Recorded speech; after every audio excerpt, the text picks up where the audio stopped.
Call to order the Board of County Commissioners regular meeting for February 27th, 2014. I'm happy to see a full house this morning. Please join us in the Pledge of Allegiance and the salute to the flag. I pledge allegiance to the flag of the United States of America and to the republic for which it stands, one nation, under God, indivisible, with liberty and justice for all. I salute the flag of the state of New Mexico, the Z symbol of perfect friendship among united cultures.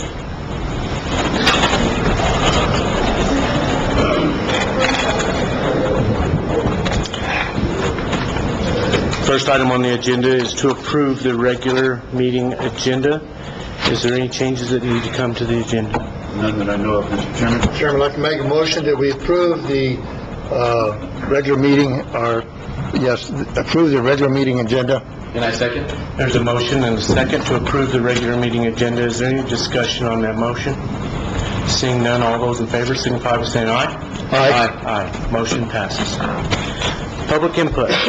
During this portion of our meeting, we welcome your suggestions and want to hear your concerns. This is not a question and answer period. Speakers will be limited to 5 minutes. Any individual who would like to discuss an item in more depth may request to be placed on a future agenda. Request forms are available in the county manager's office.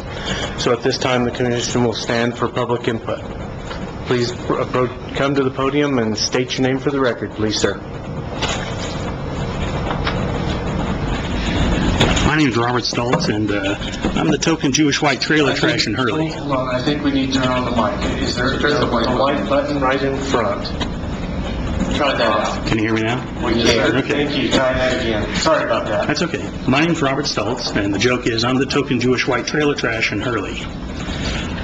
In the last 2 weeks, I have been pulled over and only interviewed twice by police officers, both out of their jurisdiction, and I've spoken to the sheriff, and he's explained it's all part of a federal grant for money laundering and drug trafficking. I'm neither. I drive a 21-year-old car. I don't even come to Silver City that much. I go in between Hurley, Baird, and Arenas Valley. It's getting old, and it's getting old quick. What was it the Roper poll put out for the DNC in 2009? Every person that stands up and says they're tired of something represents close to 400 people. I'm one of 400. Thank you very much. Is there any other public input today?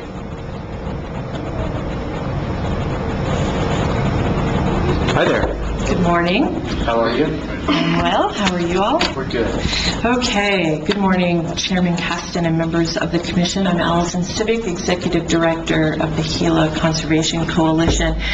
And this morning I'd like to talk about the Arizona Water Settlements Act planning process and the Gila River, potential Gila River diversion project. As you know, there was a hearing on Senate Bill 89 up in the legislature. This is a bill sponsored by Senator Peter Wirth and Senator Howie Morales. And this bill related to spending some of the Arizona Water Settlements Act subsidy funding on non-diversion alternatives. And there was, I'm not sure how many of you may have watched that hearing on the webcast or were actually on the Senate floor for that hearing, but there was a range of testimony, both for and against that bill. And I'm here more to raise an issue about some of the testimony that was presented against the bill. And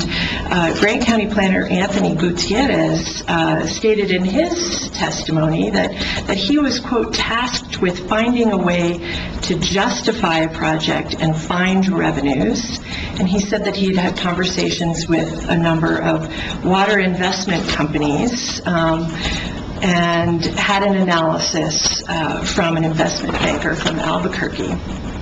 And he also mentioned exploring public-private partnerships for revenue bonding for this project. And, you know, I think that we all know, we've all heard that this project, the Interstate Stream Commission came out with their estimates of the cost of this project, $300 million to $500 million.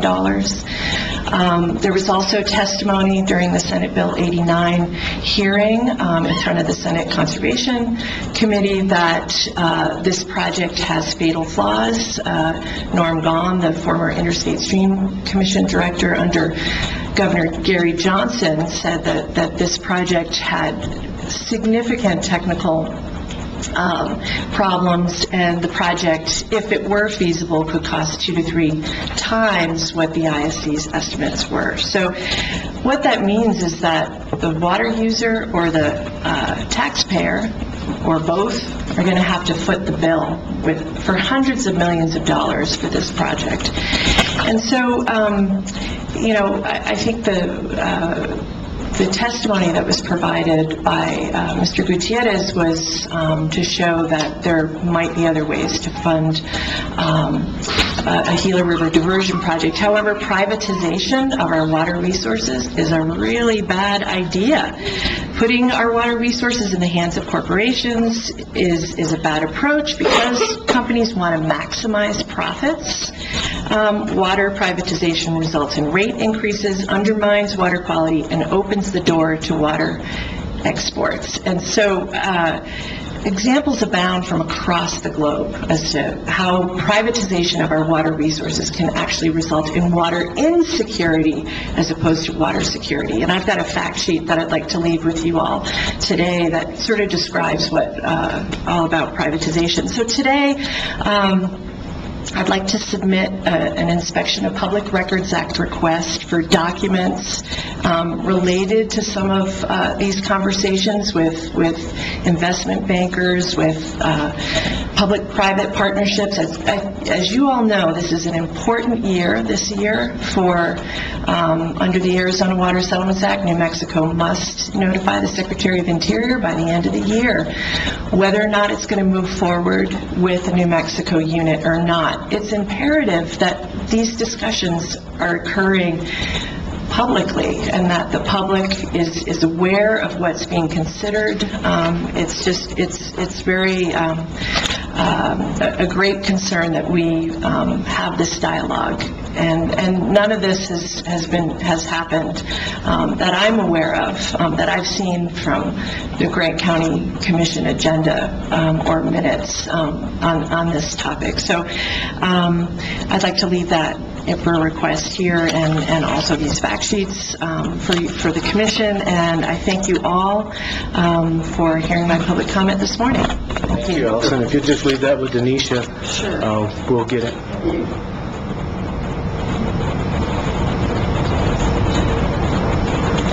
Any further public comment? Yes, sir. Hi, Gabe. How are you? Good, how are you? I'm well. Mr. Chairman, Commissioners, my name is Gabe Olguin. I'm the Fire and Aviation Staff Officer for the Gila National Forest. And I just wanted to take a few minutes and give you an idea of what the Gila is expecting for the 2014 fire season and what we're doing to prepare for it. So kind of looking back at 2013, we had a great monsoon season, but with that monsoon season came an abundance of fine fuels and abundance of grass growth. So that's one of the factors that we're looking at for the 2014 season, is that we have above normal amounts of fine fuels.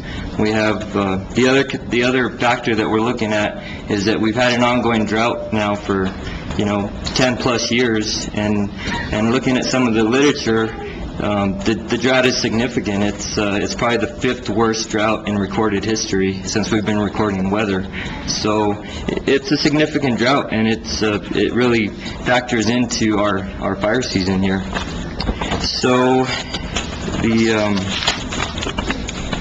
the things that we're doing to prepare for it, a very active season, are kind of our normal complement. We have 9 engines available on the forest. We have 4 10-person hand crews.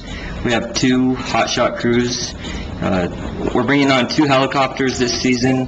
One of them we're going to start earlier in the year. We're going to bring it on March 10th or March 15th, as opposed to April 15th, which is the normal start date for that. Nationally, there's 17 air tankers available. And a couple of other things that are kind of local that we're doing is we're just about to complete our SWIFT crew training, which is Southwest Firefighter Training.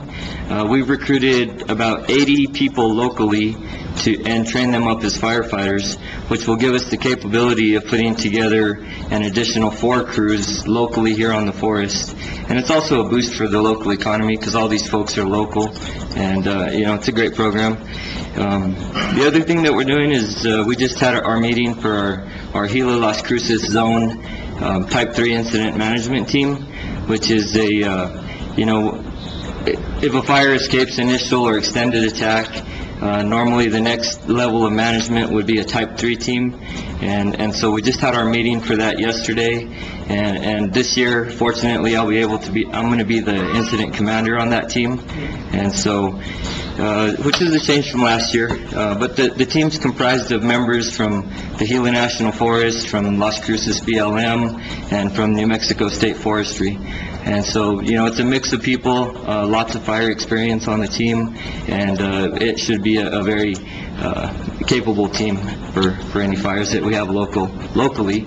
And our response time for any of those fires, because some of our team members got to come from Cruces and Camado and other places on the forest, our response time is typically 4 hours or less. And so we can get in place and, get what we need going to manage any fire that emerges. So, kind of going back to what we're looking at for this season, with the drought and the fine field conditions, we are expecting an active season. The difference between this year and last is obviously the grass growth. It's just amazing. You walk out in the woods and we have grass that's knee to waist high. And the impacts of the drought, we have, I think the impact that we're seeing currently, because we've already had 6 fires on the forest that we've responded to, but the significant thing for me is that we're observing trees that are actually torching.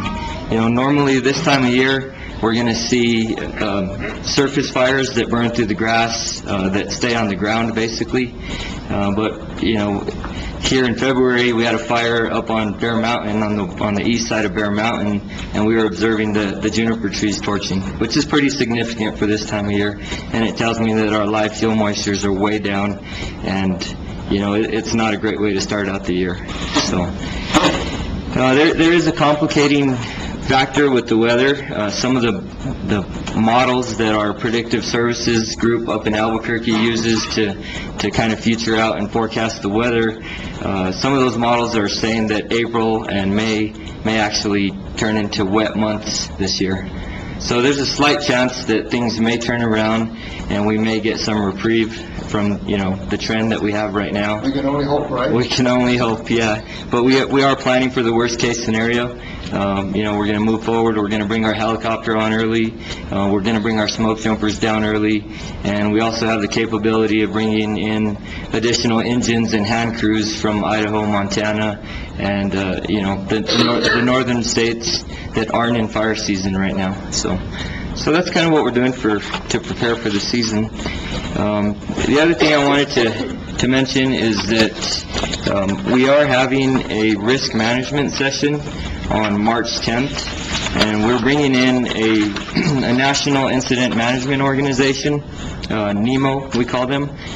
They're a very high-level organized team employed by the Washington Office of the Forest Service, and there's only, I think there's only 5 of them in the nation, but they manage very complex incidents, and we've asked them to come down and to put on this risk management workshop for us.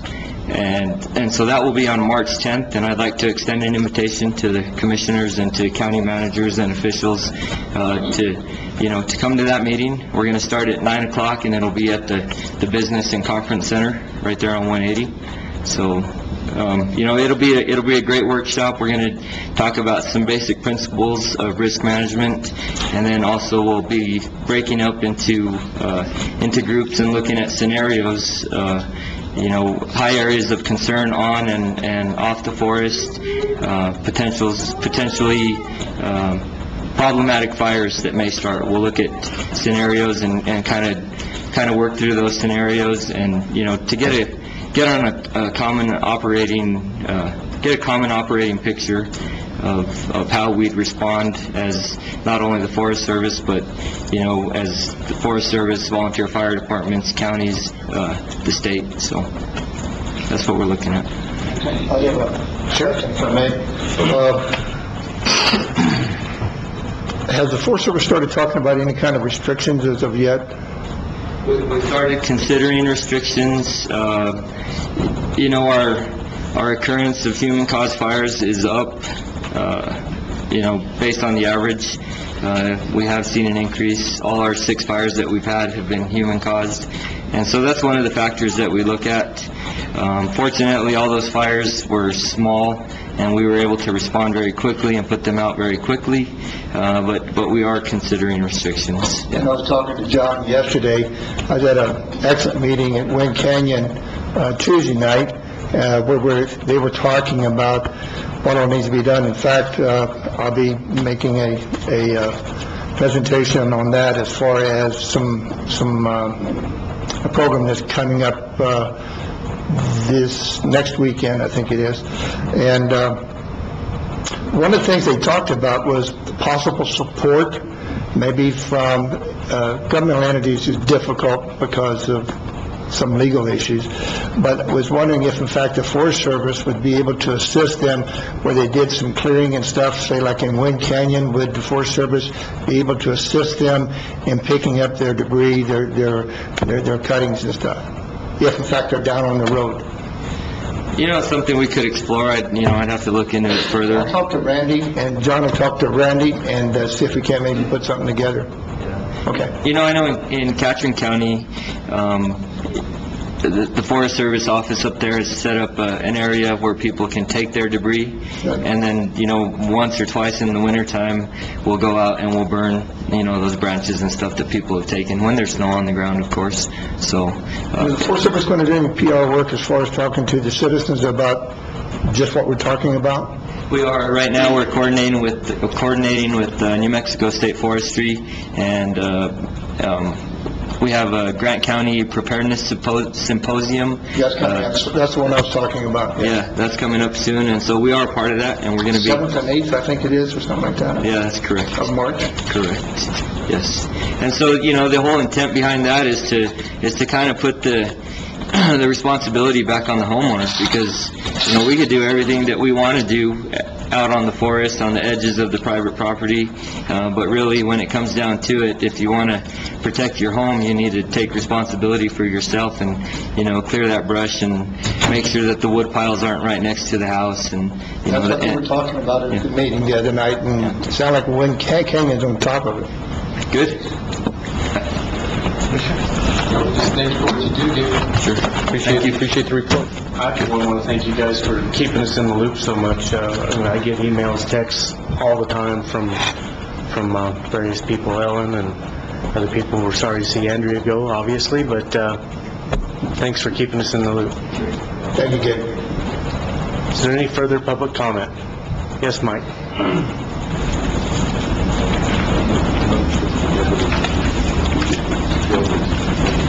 Good morning, Mr. Chairman and committee. I would like to identify myself as Mike Cuff, speaking on behalf of the Farm Bureau at Cliff Gila. And I would like to point out just a few things about the Arizona Water Settlements Act. There are at least 16 projects that are either in evaluation or will be, and several of those projects are directly targeted to the Gila Valley, and the upper Gila Valley and down through Verdon.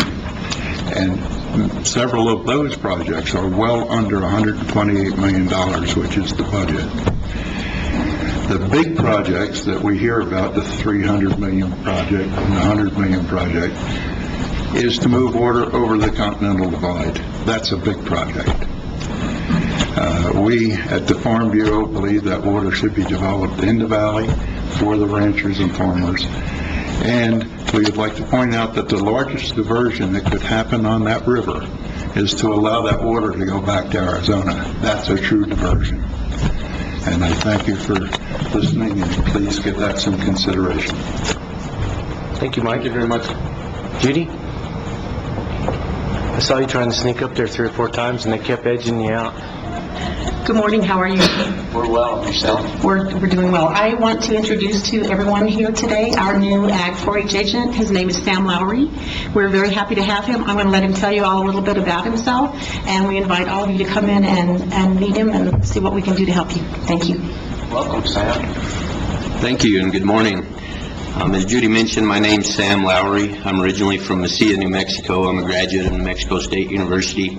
Go Aggies. That's right. And I know you all have a lengthy agenda this morning, so I'll keep it kind of short, but I'd just like to start off by saying thank you to the community members as well as the commission for a warm welcome. I've been here just about a month, and I look forward to continuing to meet and work with you all on the commission as well as members of the community. And I invite any and all of you to come by the Extension office to help work with, coordinate, or learn about many of the Extension service programs that we have to offer here in Grant County. So with that, thanks again, and I appreciate all that you do. Welcome to Grant County. Is your dad Dave? He is. Okay. Welcome. And Judy knows this, but I'll tell you, when we have our work sessions on Tuesdays, you are always welcome to come and give any reports that you want to give during county reports. We think of you as part of our family also, so you're welcome at any time. Excellent. Thank you very much. Thank you. Sure. Are you going to beat Randy up? Mr. Chairman, Commissioners, I just wanted to take the opportunity to recognize one of my employees that is going to retire. After 18 years of service with the Grant County Sheriff's Office, has been a big asset to this agency in dealing with the Civil Process Division. What I'd like to do, unfortunately, he was not able to attend due to a prior commitment, but he was generous to send his wife to receive a certificate for him. So what I want to do is, the individual's name is Danny Legarda. He was a sergeant with Civil Process. He did over 18 years of service to Grant County, and I'm very pleased to have worked with him. I want to just present a certificate of retirement to his wife to give to him. So And, Cheryl needs to come up, doesn't she? Come on, Cheryl. Thanks, Cheryl. Don't be shy. What it states is, on this first day of March 2014, presented to Sergeant Danny Legarda the certificate of retirement on this first day of March, which is the official day, for your dedicated years of service to the citizens of Grant County. Best wishes on your retirement from the Grant County Sheriff's Department. So, he did do a lot for us, and I'm honored to have worked with him, and I want to present this to her. And as you see, the staff that worked with him is here, also to, acknowledge the good work that he did for us. So, thank you.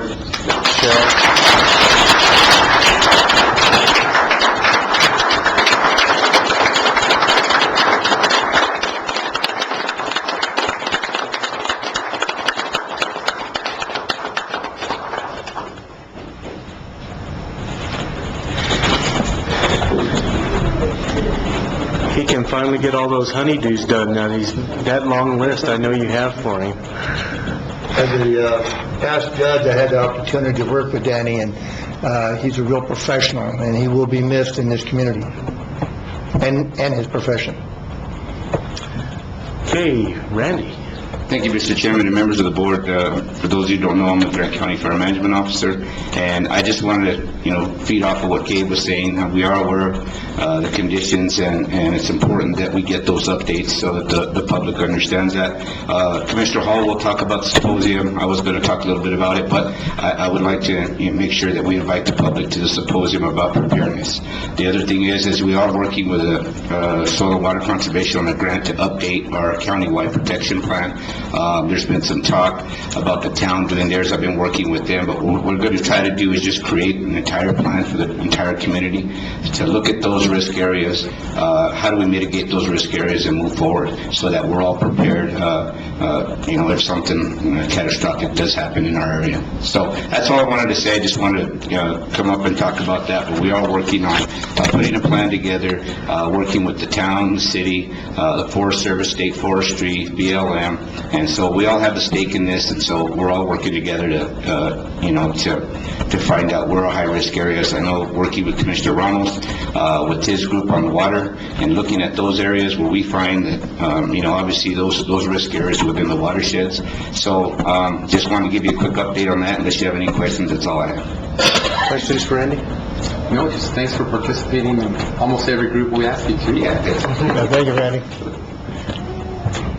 Is there any further public comment today? Seeing none, we'll move on. We need to approve or disapprove January 9th, 2014 regular meeting minutes. Mr. Chairman, I'd like to make a motion that we approve the January 9th, 2014 regular meeting minutes. Second. There's a motion of proper second to approve January 9th, 2014 regular meeting minutes. Is there any discussion on that motion? Seeing none, all those in favor, signify by saying aye. Aye. Motion passes. New business. We're going to administer the oath of office to the detention center officers and issue them badges this morning. So at this time, if all the detention officers that are getting badges would come on up, and we'll come down. I'll just say it loud. How about if I go to the podium? Okay, that's good.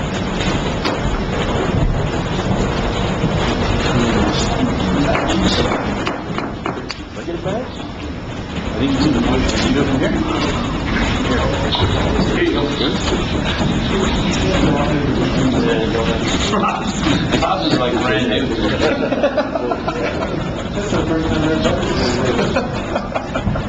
Okay, is everybody here? I've got all these signed, right?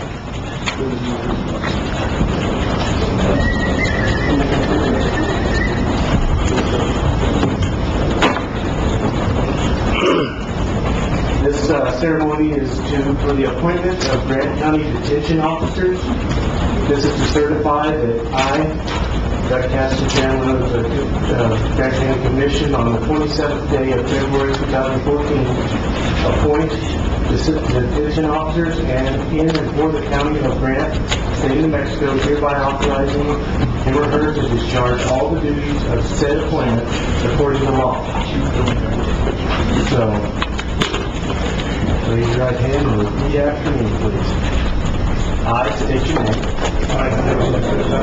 Having received the appointment as detention officer in and for the County of Grant, the State of New Mexico, do solemnly swear that I will support the Constitution of the United States and also the Constitution of the State of New Mexico, that I will follow all policies and procedures of the County of Grant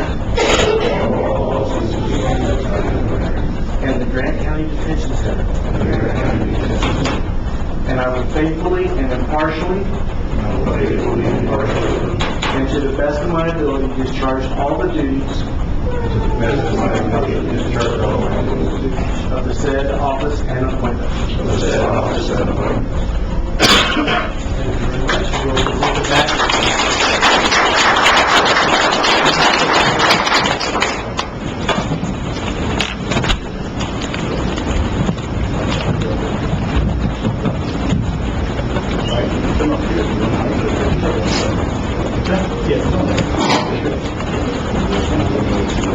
It's not like an altar. Only on Rob's side over there is like a godly altar.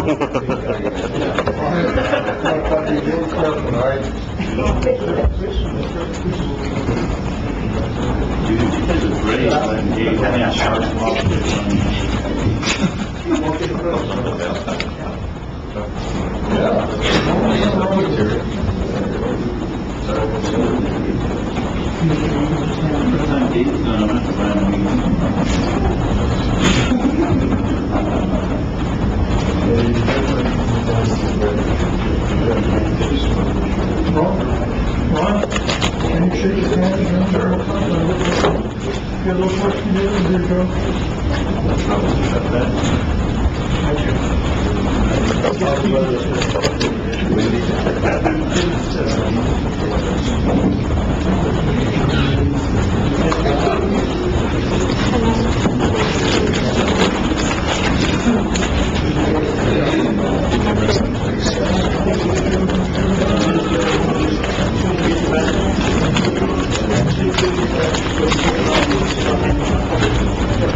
Thank you, Mike. You have anything, you got anything further that you wanted to say, or?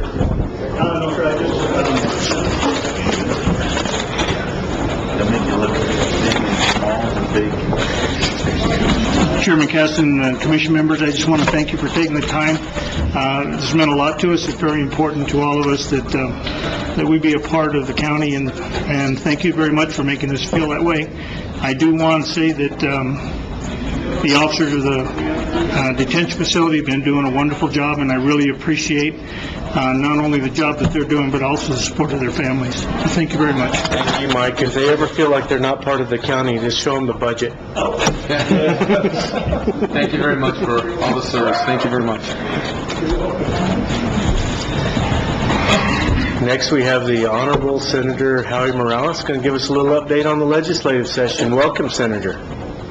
Thank you, Mr. Chairman, and members of the commission, our elected officials. It's good to be able to be here today, and I tell you, it's much nicer to be on this side of the table than on that side, so it's good to be back home. As you know, we had the legislative session that ended last Thursday at noon, and I felt it was a productive session. I thought there was a lot that was accomplished. Obviously, in a 30-day session, we're not able to go through it and accomplish everything that we'd like, but the primary objective of this legislative session on a 30-day session is the budget, and to ensure that we go through and we have a budget that's passed, and hopefully will get signed. This year was a little unusual in the way the budget was done.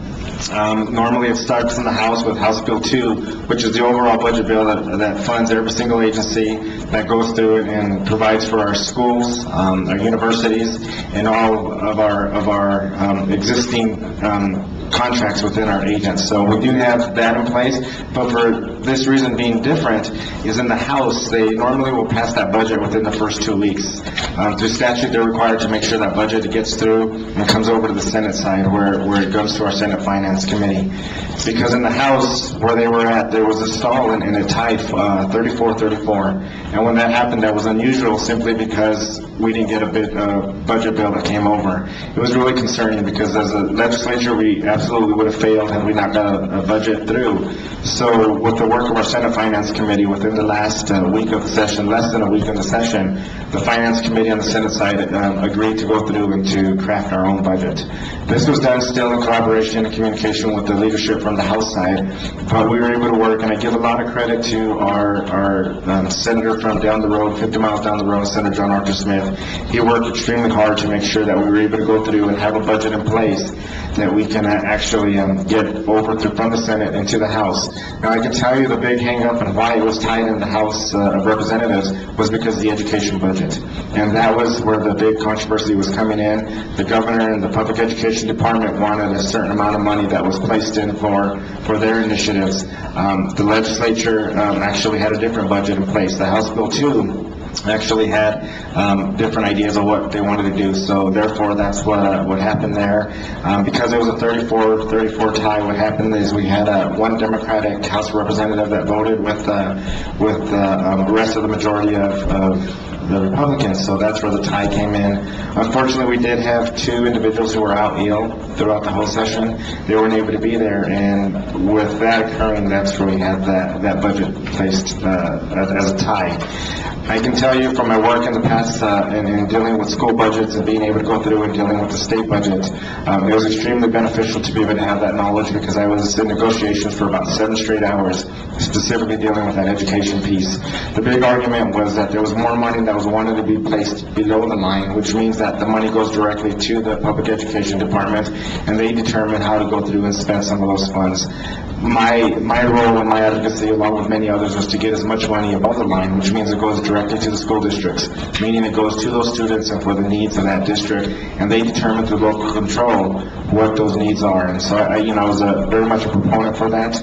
But I also understand that there has to be some spirit of compromise. And when we came in, the governor wanted $20 million of undiscretionary funds, and these funds that she wanted to be able to go through and to have for different measures that they have, I just didn't agree with that. But through compromise, we were able to get that $20 million down to $7 million that she can go through and use as discretionary funding. The other hang-up was on the part of merit pay. And merit pay was a huge controversial issue simply because going through and having some educators having the opportunity to get these raises or bonuses that are tied to standardized assessments, it didn't give every single educator an opportunity to do that. So that's where the bill hung up. That's where it was that we almost didn't go through and pass this, but we were able to pass it. Working with both chambers, we were able to get this through. It's awaiting approval here at the governor's desk. It was actually a 4% increase from last year's, and so we were able to go through and assist many of the areas throughout our state government. This includes in there that we did put a 3% raise across the board, which is desperately needed for educators, our educational assistants, our hard-to-fill positions, and our state employees. As you know, when we hit the recession in 2008, it was those individuals who actually took the cuts. It was those areas that really seemed to have bear much of the burden to get us out of this recession. Fortunately, when we started this process in 2009, the decisions that we made back then have helped us move forward to have a surplus and to continue to be able to provide these programs for the people of the state of New Mexico. It was also an important year as we dealt with the budgets for our courts, because I felt that our courts, our district attorneys, our judges were also extremely hit hard, probably hit harder than any other type of agencies throughout our state. We were able to go through and have some assistance with their retirement, and to be able to make sure that we make that a little more solvent, and then to be able to provide much needed funds for those areas. So all in all, it was a productive session in dealing with that. There were some other big issues. Then in order for those issues to be able to be on the consideration for legislation, they either have to come from the governor's call, meaning that the governor will put some type of legislation there that opens the door for other type of discussions if it's not dealing with the state budget or impact or revenue stream for the state budget. So we did have some of those in place, one of those being the lottery scholarship. We know how important that is. That's probably one of the greatest gifts that we can give for every high school graduate from the state of New Mexico, and we're very proud of that. But we also know that there's been extremely challenging times with those changes that have occurred. And some of those changes that have occurred have really made it difficult to sustain this program. Part of those reasons is because of the recession that we hit, many cuts that took place, universities raising the cost of tuition, didn't give us the opportunity to be able to sustain that. So obviously changes have had to be made. We really didn't get through, we really didn't have a fix for it that's long term, and I would like to make sure that we can fix that permanently. One of the things that I was really concerned about is that we were going to go through and raise the grade point averages for entry requirement, or to go through and raise the course requirements. What the data and statistics show us that we're really going to impact those students more on the higher poverty end, and so we wanted to make sure that we did have a balanced approach to it. what was even more concerning is that we had a $10 million shortfall because we used $10 million from our tobacco settlement fund, meaning that in the lawsuit that the tobacco companies had to pay the state of New Mexico, we actually lost $24 million because those tobacco companies challenged the way that we administered and the way that we've adhered to the agreement with that, and we came out on the losing end. So the state lost $24 million, which meant that $10 million that was going to Lottery Scholarship Fund was a shortfall. So the first thing we had to do is we had to fix that shortfall, be able to place into this budget with an emergency clause, meaning that it goes into effect as soon as it's signed, to make sure that the students who are in school right now during the spring semester will have their full lottery tuition covered as they did in the fall. So those are some of the things that we'll continue to work on as we come into the next legislative session. As you guys are aware, and you spent many hours there, and I appreciate the work that you guys have done. I really appreciate when we had our Grant County Day. It was really nice to be able to have so many people from our area be up there to proudly represent Grant County. We had a full house as always, a lot of energy, a lot of discussion with different legislators and state agencies, and that's what it's going to mean or need to make sure that we go through and we have the funding that's necessary for our area. And I thought that our community showed up very strongly and you know, in the opportunity to be able to share these kind of discussions that have proven to be beneficial. When we go through and we talk about the issues directly related to the county, I know that one of the things that you guys were really concerned about, and I appreciate that, you know, Chairman, you sat down with me many hours to sit down and talk about all the scenarios with dealing with the hospital. You know, I know this issue, we've dealt with this issue that impacted many of our caregivers, many of our people in our community, where these changes came in with the hospital. I felt that we went through, and I know that the commission Grant County was in a position financially, and this is a tribute to the commission and to the administration, to make sure that we were able to be solvent. And I know that it was okay to advocate for the 1/8 opportunity, and that when that got defeated, as you guys are aware, then what got passed was a 1/12 opportunity for counties to go through and assess that on the gross receipts tax. That's the way it passed. I was uncomfortable with that simply because at the 1/12, we actually would leave about $9 to $12 million that would have been left on the table. And as you know, by leaving it on the table, meaning that we triple that amount, because for every dollar we spend, we get $3 unmatched that comes from the federal government. So at the 1/12, which was passed, it was a real concern to see that we would leave that amount of money, which could be up to the amount of $48 million that we can have coming back into the state. And I just didn't think that that is something that us in New Mexico can afford to do.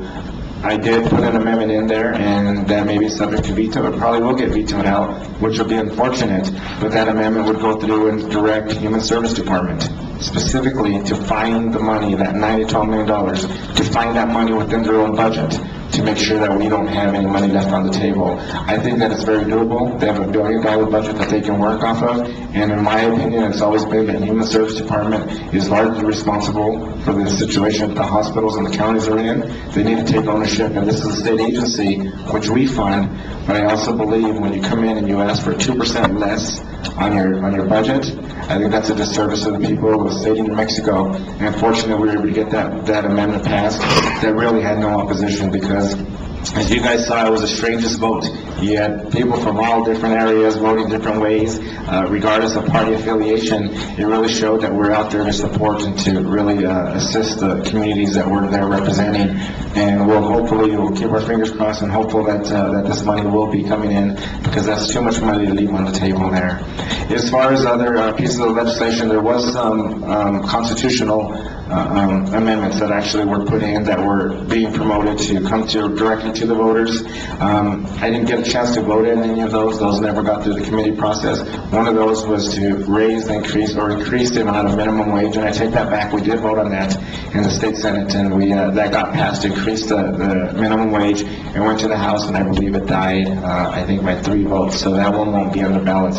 The other constitutional amendment did make it to the Senate floor. I did have an opportunity to hear it in our Senate Finance Committee, and I was a supporter of it. Even though I understand tapping into the state's permanent fund is a huge financial risk, and I am concerned about that, I also think that it's a huge risk to go through and continually not fund early education and prenatal opportunities for our children, because if we want to close the achievement gap in the K-12 and the higher ed side of it, we need to focus more than just 1% of our budget on the early childhood component. That died in my committee, died 8-2, which I was surprised that that'd be a closer vote. I was one of the members that voted to support that, because if we don't have another plan in place, then it's important that we have something in place, which this was the opportunity that we had to fund it. It didn't get through. That won't come up again in the ballot till 2016. So my approach to make sure that we have a different avenue to be able to have a general revenue stream that would assist that. So that constitutional amendment was killed. It won't be on the ballot as well. There was also another constitutional amendment that was out there that would remove the Public Education Department Secretary for being an appointed position. I happen to agree with this, and I know that I am a candidate for governor, and I know that I'm a huge proponent for education, but I agree that we should not have that position be appointed, simply because when we go through and have it appointed, it's going to change every time there's an administrative change. And what that does to the school levels is the rules change, the policies change, everything changes, so there's not any stability. So I can tell you why I supported it and didn't get an opportunity to vote on it, but I think that we need stability in that place. That won't be coming up in this constitutional amendment in November 4th ballot either. Then there was the next one was dealing with the legalization of marijuana, and that was one that was talked, had a lot of discussion, arguments on both sides. It didn't get through its first committee. It was killed in its first committee. But what I was happy to see is that there was a memorial that was passed to go through and see and study the effects of what Colorado is about to experience, because Colorado went through and they passed this to be able to see some of the positives or some of the negatives that come in with that. And I think that's a part of the legislative role, is to make sure that we have all questions and all possible solutions on the table. This will give us the option as we go forward to have those type of discussions. But I do want to make sure that I leave opportunity for questions and open to any questions that you guys may have. Appreciate the support that you guys are giving me. Appreciate the support that and the information that is shared even from people in the audience, whether it's a text message, whether it's an email. Obviously, I don't answer my phone up there because it's very difficult to talk when we're on the Senate floor. But still, the communication is important, and I hope that you know that I do listen. And I listen to all sides of the arguments, because it's important that we do have all information when we take a vote. And I appreciate my constituents from our local community. With that, Mr. Chairman and members of the commission, I stand for any questions. Commissioner? Senator, I just want to thank you for your support that you've given this community, and also the leadership that you've given the state and this community. You're doing a great job, and we appreciate it. I know that your phone's always open. You're easy to get a hold of, contrary to some others, and we appreciate you for that. So keep up the good work. Thank you. Senator, thank you very much. It's awesome to go up there and see you in action. And it's also a great feeling whenever we can call you and talk to you and you come off the floor to speak to us and hear us out. So we really do appreciate that. And Grant County is being represented very, very well by our representatives, but we appreciate your leadership. I really do appreciate it. Well, thank you for coming today. I appreciate all the information you've given us, and I echo all those sentiments. I think you're doing a terrific job, and I know you've got a great future. As far as the hospital stuff goes, we're probably going to start putting together some resolutions at the county level now, because that truly is, you're right, that is now a state program that should be funded from the state and not the counties. We were one of the few counties, 3 or 4, that were capable of funding that program totally. But yeah, leaving $48 million on the table of Medicaid funds is incomprehensible to me statewide, because we could lose somewhere between 5 and 8 rural hospitals if the governor vetoes that language that you and Senator Ivy Soto put in. And I appreciate everything you did, and you stood stellar with us, and I appreciate it. So I don't normally do this, but does anybody in the audience have a question of the Senator? Okay, looks like you're off the hook. Can you finish up? Thank you, Mr. Chairman. And I want to go through and And it takes a team, and when you're up there, you can't do it alone. And when I have questions, whether it's to the sheriff, whether it's to any member of our community, it's just a text away, and I know that I'm going to get the information that's accurate, so I can go through and continue to advocate. I have to say that I'm very thankful for the prospector process that we do have in place, which goes in December. That is extremely helpful because we have every single piece of documentation in place to ensure with our capital outlay portion of it.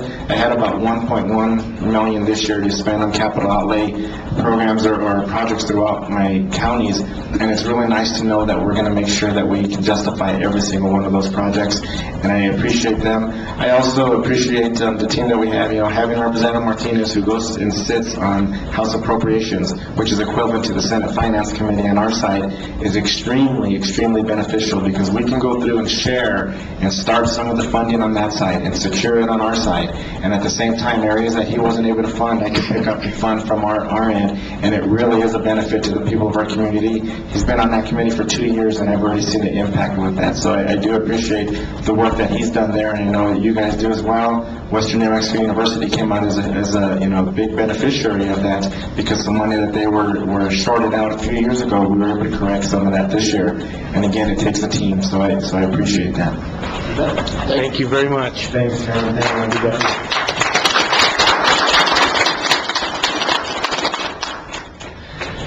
Okay, next item on the agenda is discussion of current status and future steps with Loma Verde Road. Lonnie, come on up.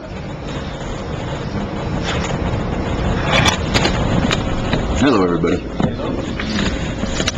I spoke to John yesterday, I believe, right? And I just wanted to I didn't know if anybody else was going to be here from that subdivision area, so we just wanted to see what steps we're going to have next. Are we going to be able to accept the dedication?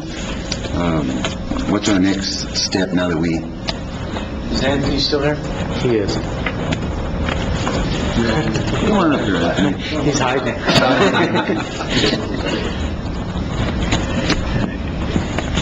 Lonnie's probably right. I think the next step would be to accept the dedication so that we can go forward with the assessment process.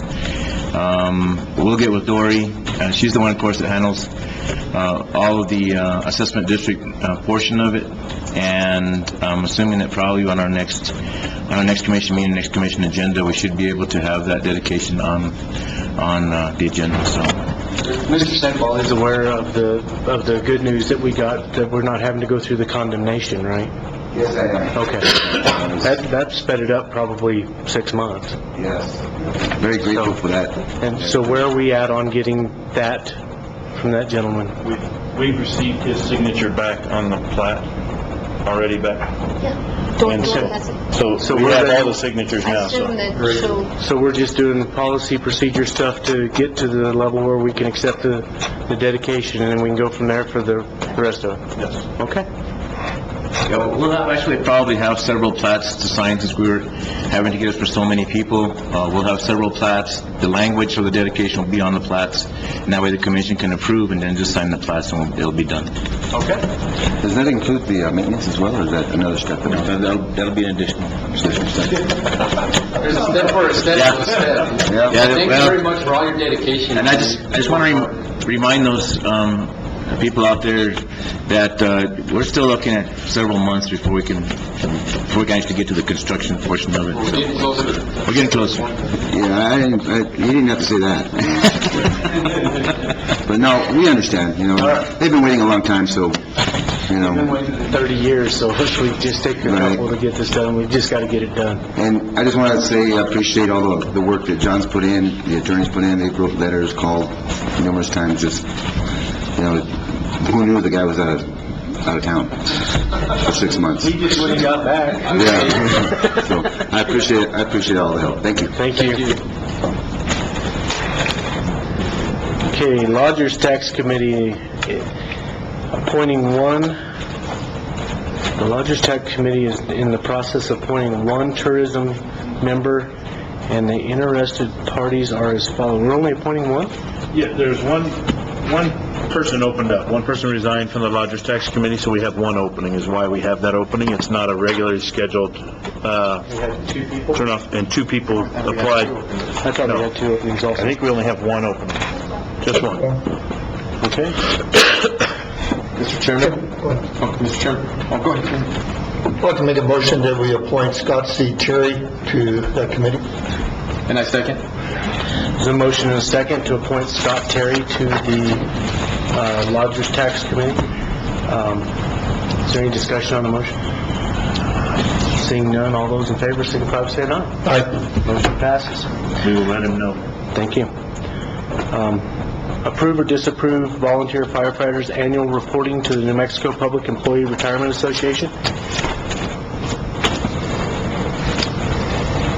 Mr. Chairman, Commissioners, on this Tuesday, this is something we do every year for all of our volunteer firefighters are covered under the Public Employees Retirement Association. They don't have to pay a contribution in. It's paid through the fire funds for them.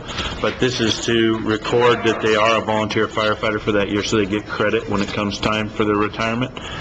So you have Cliff Gila Fire, Fort Bayard Fire, Lower Members Volunteer Fire, Pinos Altos Volunteer Fire, Santa Rita Fire, Sapio Creek Volunteer Fire, Tyrone Volunteer Fire, Upper Members Volunteer Fire, and Whiskey Creek Volunteer Fire. Chairman, I'd like to make a motion that we approve the volunteer firefighters' annual reporting to the New Mexico Public Employees Retirement Association. Second.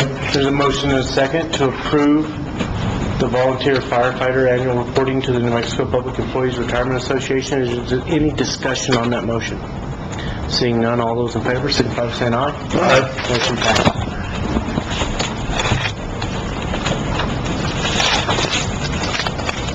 Took up a big chunk of agenda right there.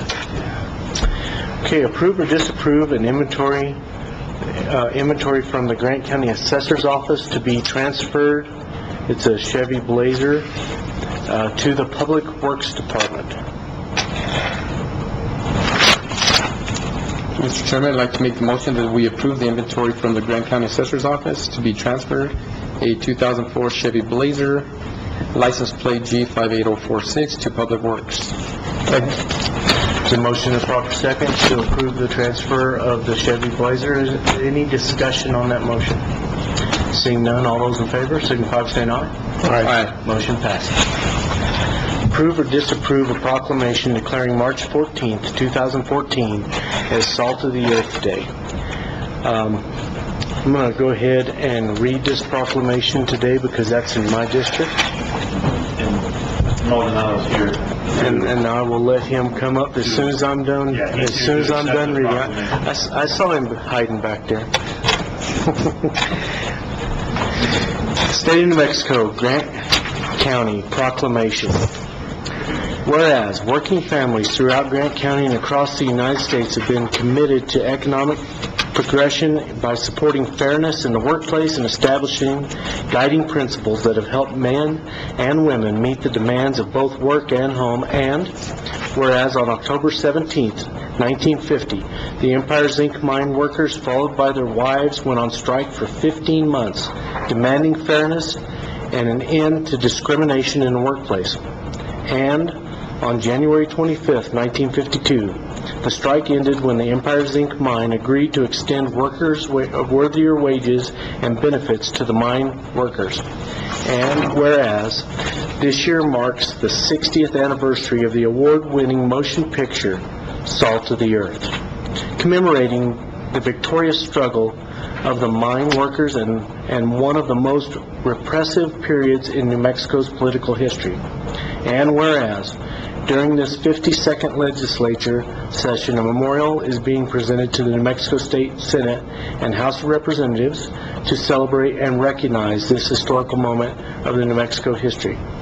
Now, therefore, be it resolved that the governing body of the County of Grant does hereby proclaim March 14th, 2014 as Salt of the Earth Day.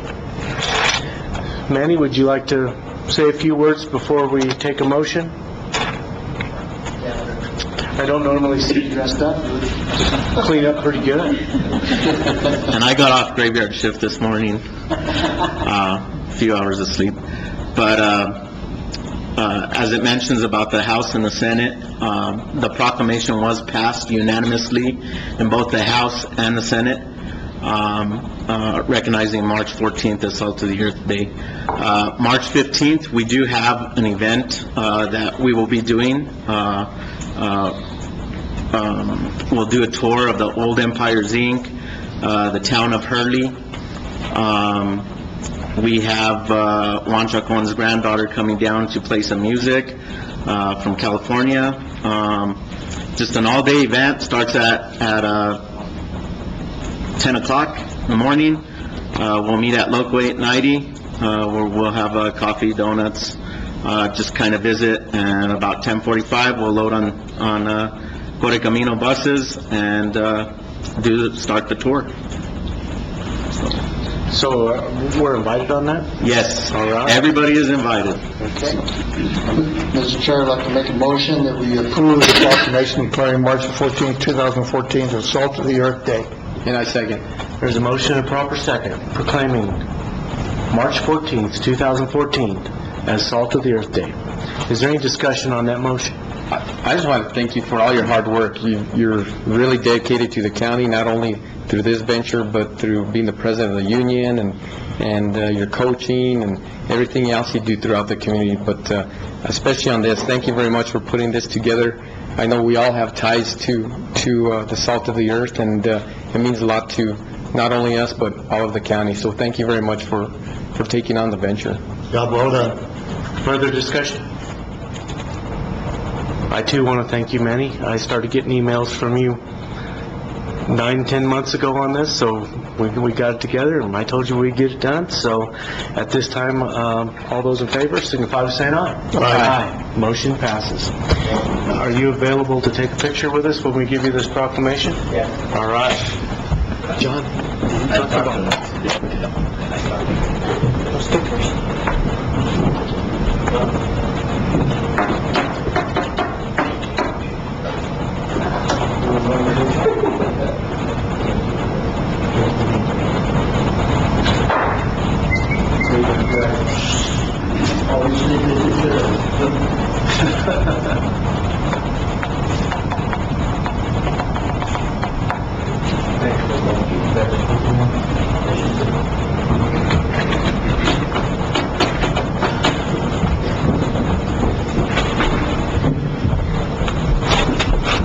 Okay.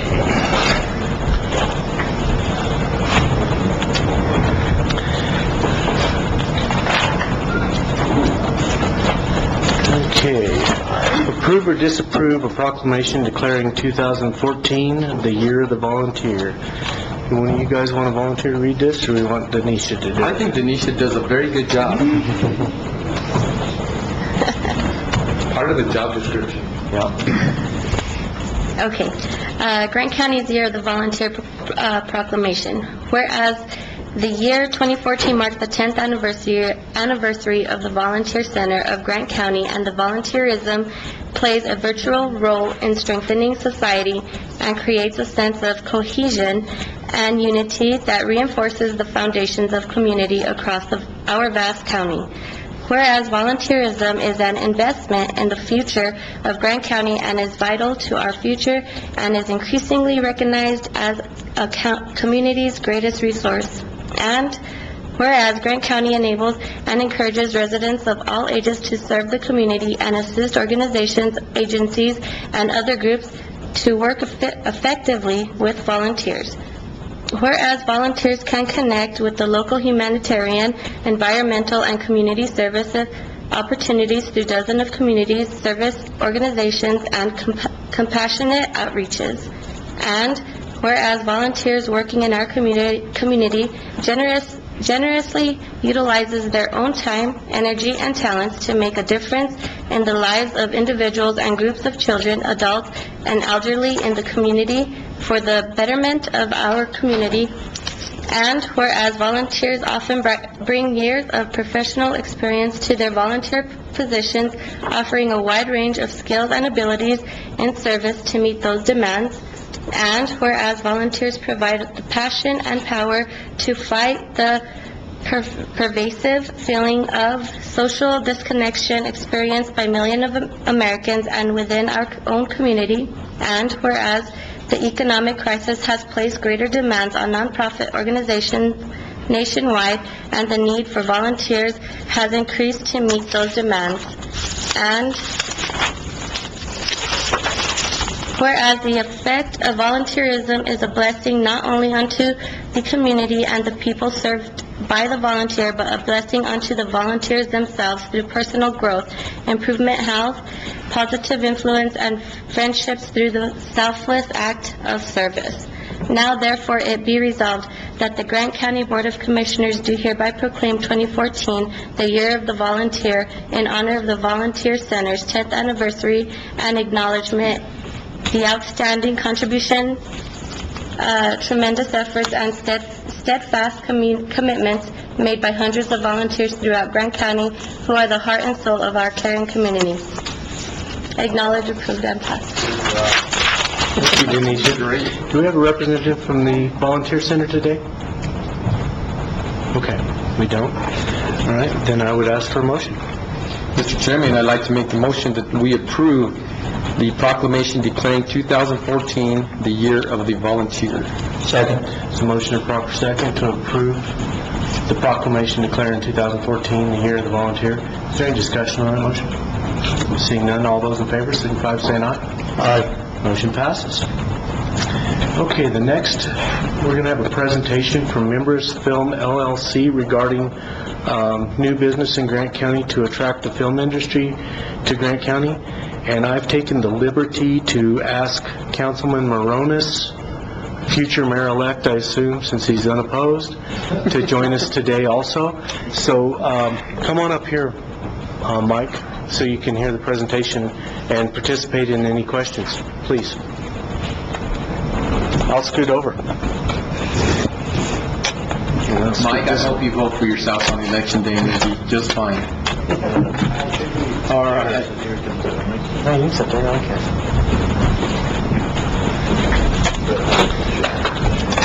For those of you that aren't used to this, we do this when we're doing air service and other things that the city and county jointly or work on. So, welcome, Councilman. Thank you, Mr. Chair. You bet. So, go ahead. Mr. Chairman, Commissioners, my name is Mike Berry. This is Glenn Tolhurst. We attended the New Mexico Film Office Town Hall meeting in Silver City in November and became quite excited with what they were talking about, and we got together and decided we'd like to participate. And basically we started looking into the whole process. We formed a company called Members Film LLC, and that is a private company that we have as licensed here in Grant County. And our purpose is to sign up property owners and to promote their properties to the film industry, to advertising agencies, things like that. So our purpose of our company is to send a message out to the film organizations that we've got some nice properties down here and some nice people, and we'd like to have them come down here, visit us, and share their revenues with us. Now, the other side of the coin is the New Mexico Film Office is out of Santa Fe, and they have what they call film liaisons with each of the counties. And basically what happens in this situation is the film industry goes to the New Mexico Film Office and they say, we've got a project coming up and we need such and such a property or something of this nature in such and such a place, and then they send out information to the liaisons to find these particular items for the film company. So in one sense, the film company is going to the film office, we're going locally here out to the film organizations, and we got to looking at what they call, they have a liaison list, and nobody was representing Southwest New Mexico. So we sent out a test mailing and to 4 counties: Catron, Hidalgo, Grant, and Luna. And we got a really good response. We are now have our letters of nomination to be a designated film liaison for Catron County, not Catron, for Hidalgo County, for the city of Deming and Luna County, And Catron County, we may have to go back. We did our presentation at a public forum, like you had at your meeting today. So we may have to go back for a more formal presentation. But in our conversations with Catron County, with Richard McGuire and Bucky, everything seems to be go. So what we're trying to do is represent southwest New Mexico, all 4 counties.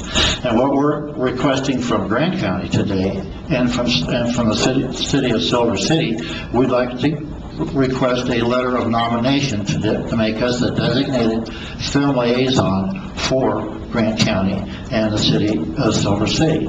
And basically, if we would turn this information into the Mexico Film Office, and I will have a handout for you that you can look at. And it's the first step of 7 steps, and that we have to have this letter of designating us as a film liaison for the particular political entity. And once we have that, then we can continue and do the remaining 6 steps, which we intend to do.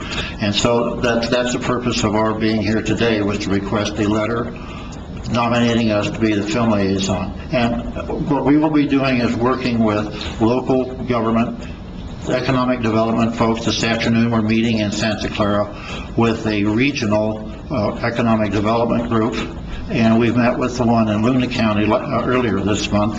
And we just want to get the film industry to take a look at our part of the world, come out here, have a good time, spend some money, use our local businesses, use our local people, use our local properties, and have a good time, and come back.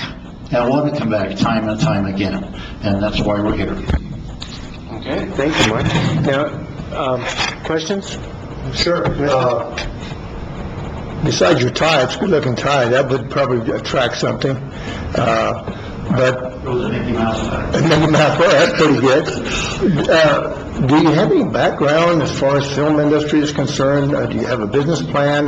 Do you have anything to... We have a business plan, and we're short on experience in some areas, but, we are... Glenn is a professional photographer, and my son has lived in Santa Fe. He's been in 3 different films, and he's got a background, and he can assist me with that. And I feel we have nothing to lose at this point, and we generally do what we say we're going to do, and we get it done. We're not asking for any public funding. We're not asking for an office. We just want to go out and solicit the film industry. And all I need from you is a letter that says you would like us to be your liaison. And all we are is a buffer between the film office and whoever you designate here, the economic developer, whoever. We'll work with everybody. So. Commissioner? No, those are good questions. I think Ben would like to say something. Oh, go ahead. Yeah, getting back to the liaison, what we will be is, we will be instruments of communication between the New Mexico Film Office, which virtually every film has to go through that to film in the state. They have to get permits from the state. We will Is that be, also how they get their incentives? yes, yes, they get 25 to 30% off tax incentives for filming in New Mexico. And they get another 40% off for hiring veterans, which is a pretty good deal too. And, but what we are is we'll be the instrument of communication between all of the information coming into the New Mexico Film Office and you, because we plan on keeping you informed of what's going on, what's going to be coming down here, if we can get somebody in here. We're primarily location scouts, is what we are, we'll be getting our intelligence out of the film office as to what's coming. And if they have specific scenes or locations they're looking for, and they have pictures that we will be sending into their library of all the locations we've been scouting. We've spent the last, 2 months running all over this quarter of the state, looking at stuff and photographing and building our own library, which we will send some of that up to the New Mexico State Office. And so They'll tell us what they're looking for. We'll get a call from them. They'll say, somebody wants such and such a location. We're going to head out. They like the location you had. Go check it out. Send us more stuff. Secondhand Lions. Oh, okay. Any of you seen Secondhand Lions? Okay. You remember the old farmhouse that was all run down and everything? Yes. Did you ever watch the special features at the end of the movie? No. Oh, I spend more of my time at the special features section. Just watching how they make them. That movie had Michael Caine and Robert Duvall in it, and the boy who was in AI and Sixth Sense and stuff like that. And he went to live with his two grandfathers, played by the older gentleman. And they had all their tall tales and everything, but they lived in this old, dilapidated, completely run down, ready to be torn down looking farmhouse. That property was owned by a young couple. I think they were newlyweds. They inherited the land from relatives that had passed away, and the building came with it. It was not, you couldn't occupy it. It wasn't livable at the time. And they wanted to renovate it and live in it someday, but they couldn't afford it. They made a deal in their contract, location contract, with the production company. The production company says, we don't want you to fix it up. We like it the way it is. We will use it as a set as it is, and after we're done, we will completely restore the house to habitability and code when we're done for you as payment and contract. And that was a pretty good deal for that young couple. And they show at the end of the movie, in the special features, they show the before and afters and what they went through to restore this house. And they turned it into a beautiful piece of property. Yeah. Commissioner? Well, I just wanted, I think it'd be good to have representation in the Southwest.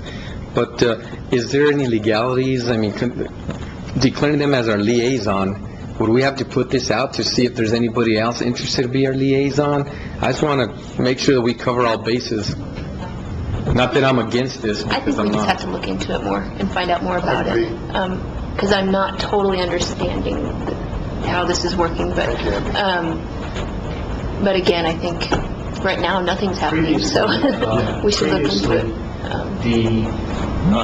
What was that group called, John, that was the mayors and myself that was disbanded? Coalition for Economic Coalition Development. for Economic Development. Previously, the coalition appointed this position. So it's a real estate position that they've asked us for a name.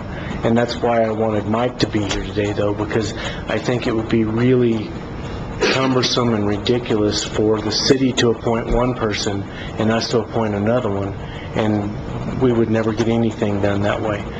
So we can look into all that, but I think we have the legal right to appoint whom we want to the state as our liaison. And I do believe it's a county liaison. However, the city can do one too. So, yes, I would love for you to ask some questions, Mike. Well, and it's a very similar question, maybe a follow-up question. Do you know if this is, this letter represents just us recognizing you as a private entity doing this area of work, or is this letter supposed to be in the form of a contract between the government agency and you that might actually add to those legal questions? I don't think it's considered a contract, really. And if things go the way we'd like to see them go, as far as also the business aspect of it, what we would plan on in the future is anybody who's interested, we can sort of give them a heads up and some training into what they're in for with the state to become a liaison and then replace us eventually. And you currently liaison already for whom? We have the letters in from the city of Denver, or Deming. I'm from Denver, that's why that word keeps popping up. The city of Deming, we spoke with Kelly, the county manager at Luna. She found no problem with what we were requesting, and we'll be getting a letter from Luna County the 13th or 14th of March. Hidalgo County, we have the letter in now from Hidalgo County. So we've got 3 of them, and You're well on your way. we're well on our way, and we feel that any day now we'll be getting a letter from Catherine County as well. Are you going to discuss it with Sierra County? I hadn't discussed it with Sierra County because they have a liaison on the list. Oh, they do? Yes, but I will look at that again because I asked for an updated list. How do you, if we were to give you this letter, how would you perceive reporting back to respective boards? Quarterly? However you want us to do it. What would you think? I mean, we're at your discretion. We would be agents for the county, and we're here to meet with whomever you want us to meet with, and whenever they have their meetings. We make ourselves available, so. I'm guessing it'd be appropriate to have quarterly meetings and stuff. Quarterly at first. How would you feel about if we did a sunset of 1 year and a reappointment in a year, just to give us both an out? Would that be? Oh, we can do that, but I've got a handout here, and on the second page, everything is outlined in there with the New Mexico Film Office, and basically what they're asking here is,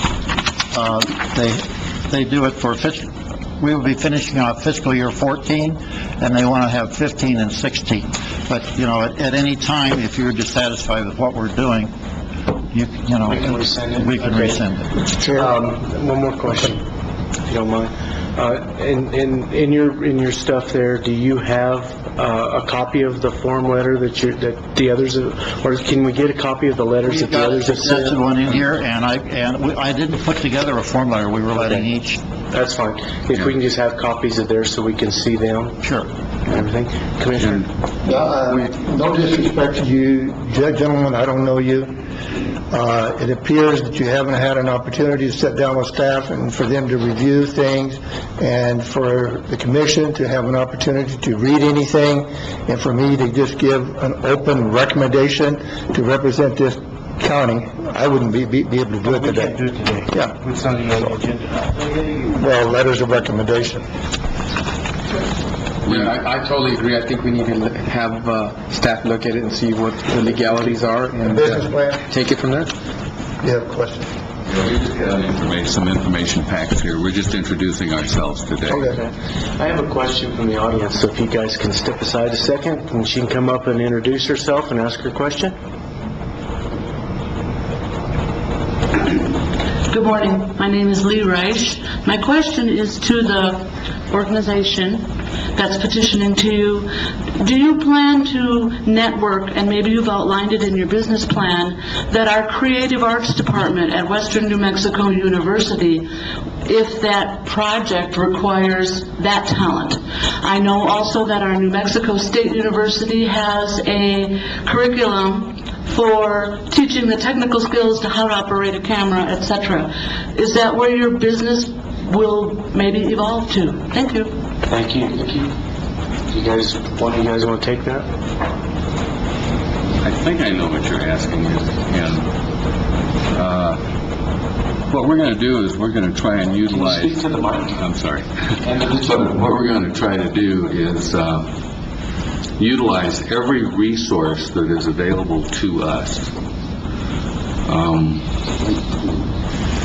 If I correctly understand what you're saying about the arts department at Western and all that, if there's casting calls and crew calls, we'll be letting you know, and we'll probably, I don't know if the New Mexico State Office will make the announcement, press release, or if we will let the papers, local papers know and let them get that stuff out. And when those things come out, it's open to anybody who can do the work. Is that what you were asking? Yeah. Because we want to utilize as many local resources as possible. Mike, do you have anything else? Sure.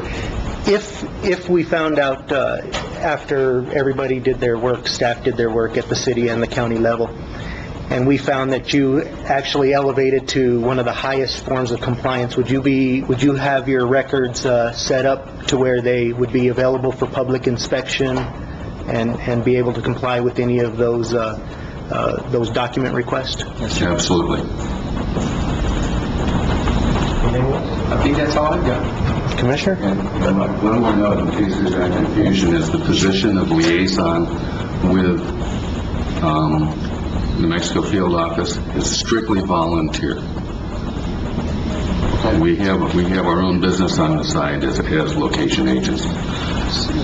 So what we would be doing is sending up your names as liaison, as not the company, right? Not the company, no. And in these handouts, there is a list of criteria as how to construct the letters.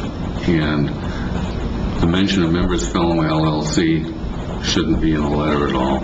Okay. Because that's not germane to the state. Right.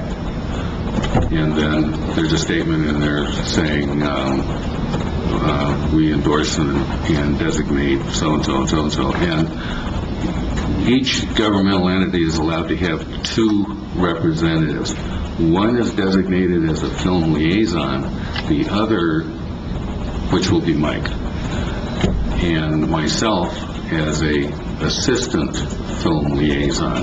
That way we can have 2 of us covering the area, because it's a lot of work, and it's really is too much work for just one person. Okay. Because if we get a location request and one of us, Mike's an OMI, he gets calls occasionally. So. All right. Well, thank you, gentlemen, for coming today and giving us a presentation, and we will direct staff to get the due diligence done, and if any of the commissioners want to meet with you, they should probably tell you now. All of our contact information is there. Yeah, what we'll do is once we look at the information that we received, then we may want to speak to you, yes, as individually, not as a group. Right. Have you made an appointment with the city yet? We haven't made an appointment with the city because we don't have a new mayor yet. Right. Because you don't have what? He's not in office yet. He will be by the next meeting. Make an appointment. Thank you guys very much. Thank you, Chair. You betcha. Thanks, Mike. Someone else to be on it. Thank you, Commissioner. If you ever have something for one of us to come to, holler.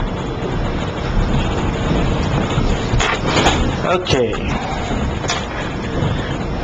Next, we have a presentation of the annual report from the High Desert Humane Society. Heidi, how are you? Well, thank you. Good to see you. Good to see you too. Thank you. Heidi Ogost with the High Desert Humane Society. And as you know, we have an agreement with Grant County to provide animal control services and to house animals. So I wanted to present to you our animal intake and some reports so that you know where the money's going. I put some handouts up there for you. The first one, the animal shelter of the High Desert Humane Society, animal intake for Grant County for 2013. It's broken down by the month, and then once again broken down by the number of animals that come in as impound, stray, owner turn-in, and of the impound and stray, the number of animals that were able to be returned to their owner. I don't know if anybody has any questions on that. If you do, please jump in and ask. Also, we took in $2,645 in impound fees, which an impound and a stray dog or cat may or may not have impound fees attached to it. It just depends on the situation. Licensing, we took in $8,486 in county licensing. And the animal control officer responded to or answered to 544 animal control complaints. Any questions on that part of it? I guess the graph is showing what happened. Without the graph. Oh, without the graph. Is the numbers as far as license fee up or down? About the same. About the same. Do you feel comfortable with that? I would like to, even though it means less money, I would like to see more licensing for spayed and neutered animals versus non-spayed and neutered. But I don't have that broken down here on this. But I will talk a little more about spay and neuter. Sure, go ahead. Any other questions on that part of the sheet? On the other sheet, it has comparative for the last 7 years, 2007 through 2013, and that is on the graph. That's total animal intake, dogs and cats. And as you can see by the graph, the numbers have gone down. Cats have gone down more than dog intake has gone down, which is a concern to us. I feel that over the last 6 to 7 years, I would have liked to have seen it gone down much more, and it hasn't. So one of the actions that the High Desert Humane Society has taken to try to help deal with that, most of you know that 2013 was the Humane Society's 40th birthday, and one of our goals was to raise $40,000 for the community for spay and neuter assistance, and we were able to raise $44,823 for spay and neuter assistance. Congratulations. Well, it's thank you to the community, and it will all go back into the community in the form of spay and neuter assistance. In 2013, we did issue out $26,600 for spay and neuter assistance, and so now we have the $44,000 available for spay and neuter assistance. One of our big things coming up here in March is we have a March Stop the Madness or Beat the Heat, and we will be upping the price of our coupons. Our biggest coupon for a large female spay will pay $85 to help with the cost of a spay. So we'd like to encourage people to utilize that funding. It's all to go back into the community in the form of spay and neuter assistance, and hopefully that will help to continue to bring the numbers down, maybe at a little faster rate. Any questions on that other? Yes, sir. I just, kind of on that first one, kind of getting the group, it almost like we need to educate people, because you get more dogs and cats turned in by owners that just don't want them anymore than running stray. So if people were like, I guess, conscientious pet owners and they thought about it before they got a pet, we would have a lot less numbers, is what the chart reads to me. Is that correct, or? When people adopt out from the Humane Society, there is a whole education process, and I know this sort of sounds counterproductive, but we often discourage people from going ahead and adopting an animal because we want to make sure that the animal is going into a good home, that they are making a good choice for the breed of animal that they're choosing, and that they are capable of taking care of it. I think one of the areas you see a high intake in owner turn-in comes from the people that may be illegally breeding or irresponsibly breeding. A free pet costs far more than one that's adopted from the Humane Society, because you get a package, you get the spay, neuter, vaccinations, licensing, all as part of it for $60 to $100, where if you pay for it on your own, you're going to be looking at $250 to take that. And many times you get a history of that animal also. I know my experience with you has always been that, in fact, you can tell me where that animal has been in the last 6 months, a year, however, and how you came about that animal. Yes. Is it safe in the home? Yeah. That's a good question. We don't want to adopt animals out or put animals out into homes that are not safe or they can't care for them properly. One of the other, which isn't a large amount that adds to owner turn-in, but for instance, a hoarder or somebody that has more than the allowable number of animals, one of the things the animal control officer will do is rather than confiscating them, will try to encourage the owner to choose what animals they can keep and want to keep, and to turn the rest in so that they are compliant and that those animals can be cared for. Does that answer? Yeah, no, just, when you look at it, those are bigger numbers than anything else. Yes. It would be very nice to get, for both the town of Silver City, Hurley, Santa Clara, Bayard, and Grant County to be able to have a little more control through their ordinances on the irresponsible breeding and the unwanted breeding. I think that would make a huge difference. Have you brought sample ordinances to the commission or to the manager?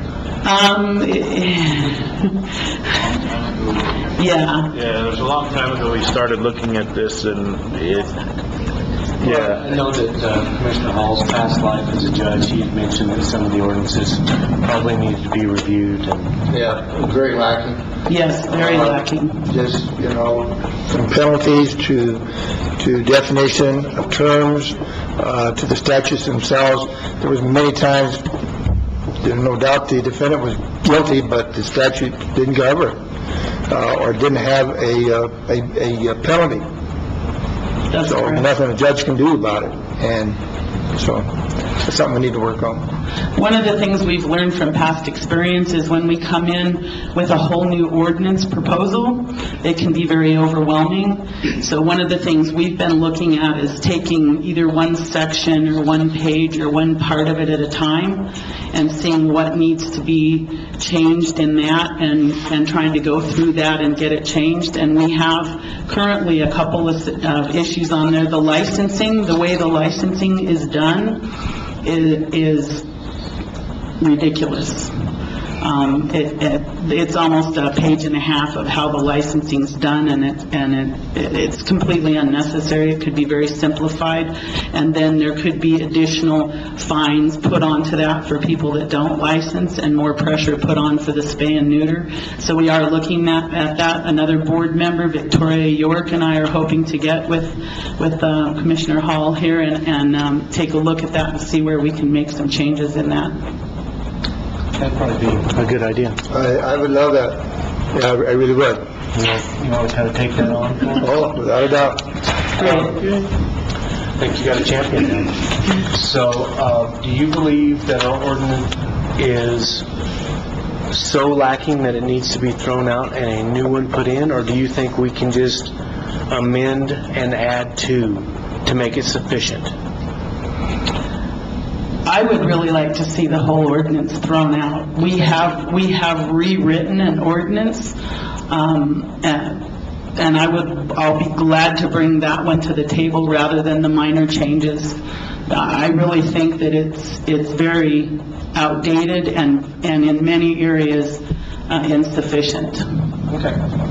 Not only for, the number one priority, of course, is the safety of the people and the public of Grant County, and that ordinance needs to provide that first, and then it needs to provide for humane care of animals, and I think in both areas it's lacking. This question is for John. Which department do you believe that we should be working through? Planning? I'm working on the ordinance. There are parts of the ordinance that are, there are holes in the ordinance, the ones that Commissioner Hall is pointing out. However, I don't believe breeding is one of those. I have several samples of ordinances, including the really old draft that the Humane Society provided. It's a matter of time and priority. Right. But if we can get a group together and get something written for you to review rather than to ask you to write it, because I know you're buried. It's really a code enforcement, so it would be under planning and code enforcement. Even the ordinance we have now is not always enforced. For instance, the breeding. I guess we'll have to situate this all out. Some of the time, we can't do it right It's now. not just one piece, we just have a bad ordinance. The whole animal control issue is probably not as good a program as it could be. So I guess what we'll do is we'll probably sort this all out. We'll put together our group, and you put together your group, and we'll get a little committee. We'll set a deadline, because committees without deadlines are groups that drink coffee. And we'll see if we can get this sorted out and see if we can help you. Well, that would be greatly appreciated, and I think the community would appreciate it as well. Any other questions on this? I just have one thing also to comment on, along with what Gabe was saying about our approaching fire season. The High Desert Humane Society does have an emergency evacuation plan, and that is not to evacuate the animals out of the shelter. That's to take in animals from individuals in the community that have been evacuated out of their homes or their areas. And we just recruited 3 new members to our team, and this last year we had 3 mock events where we had mock disasters, all forest fires, and prepared. And we are prepared and ready to set up within a matter of hours to take in around 150 to 200 animals if necessary. And you're working with Randy on that from the county? No. No? No, but I can. That's who you need to work with on that, fire management officer. Yes. Okay. Yeah, we worked with Gilbert Houghton on it. Gilbert is the emergency manager, and he helps with that disaster preparedness as well. Probably both of them. As well as Randy, yeah. Okay. All right. Thank you very much. Thank you. I appreciate you coming by and giving us that report. Heidi, I'd like to thank you personally because I've used the spade and neutering program for my dogs, and we've actually taken a cat from Humane Society, and it's very easy to do. The discount that you get from your certificate is awesome. It makes it very, very affordable. So thank you very much. Thank you, and please spread the word. The month of March, we'll be adding $20 to the dogs and $10 to the cat spay and neuter coupon. So like I said, a female dog spay, you'll be able to get $85 towards that spay. And also, when you get that coupon, we also verify rabies vaccination and the county licensing along with that, so to make sure that we're all compliant. Excellent. Okay. Thank you. Let's go to work. Next on the agenda is approve or disapprove an application for Whiskey Creek Volunteer Fire and Rescue funding under the EMS Fund Act. They didn't get their application in on time, and we talked about this on Tuesday. So, have any comments, so we can go directly to a motion? Chair, I'd like to make a motion that we approve the application for Whiskey Creek Fire Department and Rescue funding under the EMS Fund Act. And I second. There's a motion and a second to approve the application for Whiskey Creek Volunteer Fire and Rescue. Is there any discussion on that motion? Seeing none, all those signify by saying aye. Aye. I'm sorry, I just saw Cindy do something silly.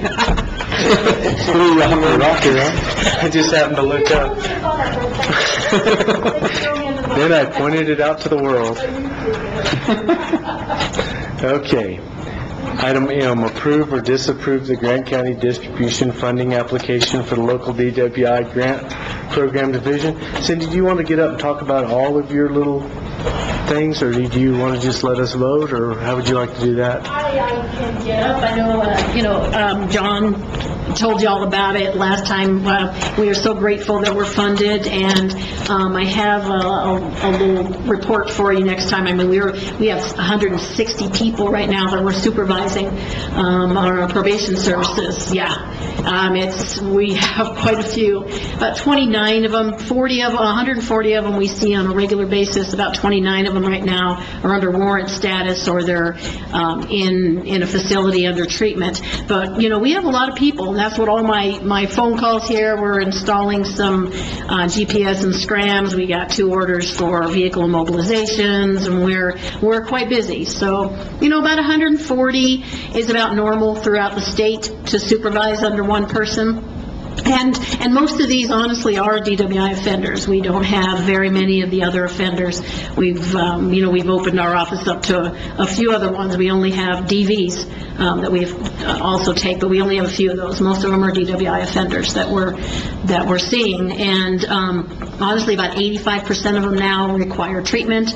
So our treatment services, we're paying for a lot of people to attend treatment, and we're hoping to see that help, but our offenders are very high risk anymore, so. Cindy, if I may, Chair, do you see the recidivism up, down? Well, That's always a concern, I think, of us. it is a concern, because again, We're most of spending our... this money on treatment and stuff, Right. and we're doing this enforcement, but are they coming back through the door again? Well, we have a few of them. It's that handful that are so high risk that I think they really need some treatment that we can't give them here. Yeah, they need, that year-long treatment, stuff that we can't provide for them. We have a whole handful of those that are like that. The rest, I think, we can handle with some of our intensive outpatient treatment that we have here. Recovery Management is who's under contract with us, and they do a great job. We're hoping not to see them again.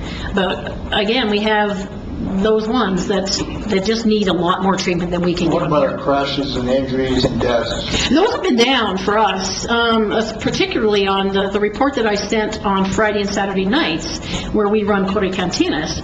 Those are down a lot. It's a good service. It is a great service, and those, for those nights... There's no reason. Right. Drinking and driving. That's right. You get no reason. So a lot of our arrests and, of course, the crash rates are other nights other than Friday and Saturdays. So that we found is really working well for us. And less and less people, of course, are coming from bars getting their DWIs. Most of them are coming from other people's houses or their own houses. They're not going out as much. So we need to really get the word out there with Corey Cantinas, especially that But it's... overall, is our numbers, you still think they're down or up, or? For the crash, because the crash rate's how we measure it, those are down. But DWIs, period. They staying about even. Even? Okay. Yeah, they're staying. Well, that's a plus. It is a We'd plus. like to have more, but that's a plus. Right, yeah, they're staying about even right now, so. Okay. All right, thank you. And I think we'll go ahead and get through these contracts. Approve or disapprove amendment? We better approve. Yeah. Mr. Chairman, I'd like to make a motion that we approve the grant distribution funding application for the local DWI grant program division, DFA. Second. Is there a motion to approve the grant distribution funding for application for the local DWI grant program through DFA? Is there any discussion on the motion? Seeing none, all those in favor signify by saying aye. Aye. Motion passes. Approve or disapprove amendment to county agreement number A1316 for the DWI grant agreement, number 14DJG10, amendment number 1. Mr. Chair, I'd like to make a motion that we approve the amendment to Grant County Agreement A1316 for DWI Grant Agreement number 4DJG10, amendment number 1. My second. There's a motion and a second to approve agreement A1316. Is there any discussion on the motion? Seeing none, all those in favor, signify by saying aye. Aye. Motion passes. Approve or disapprove amendment to reclassify funds for the North Central New Mexico Economic Development District Non-Metro Area Agency on Aging Direct Purchase for Services Vendor Agreement. John, did you need to add anything to that?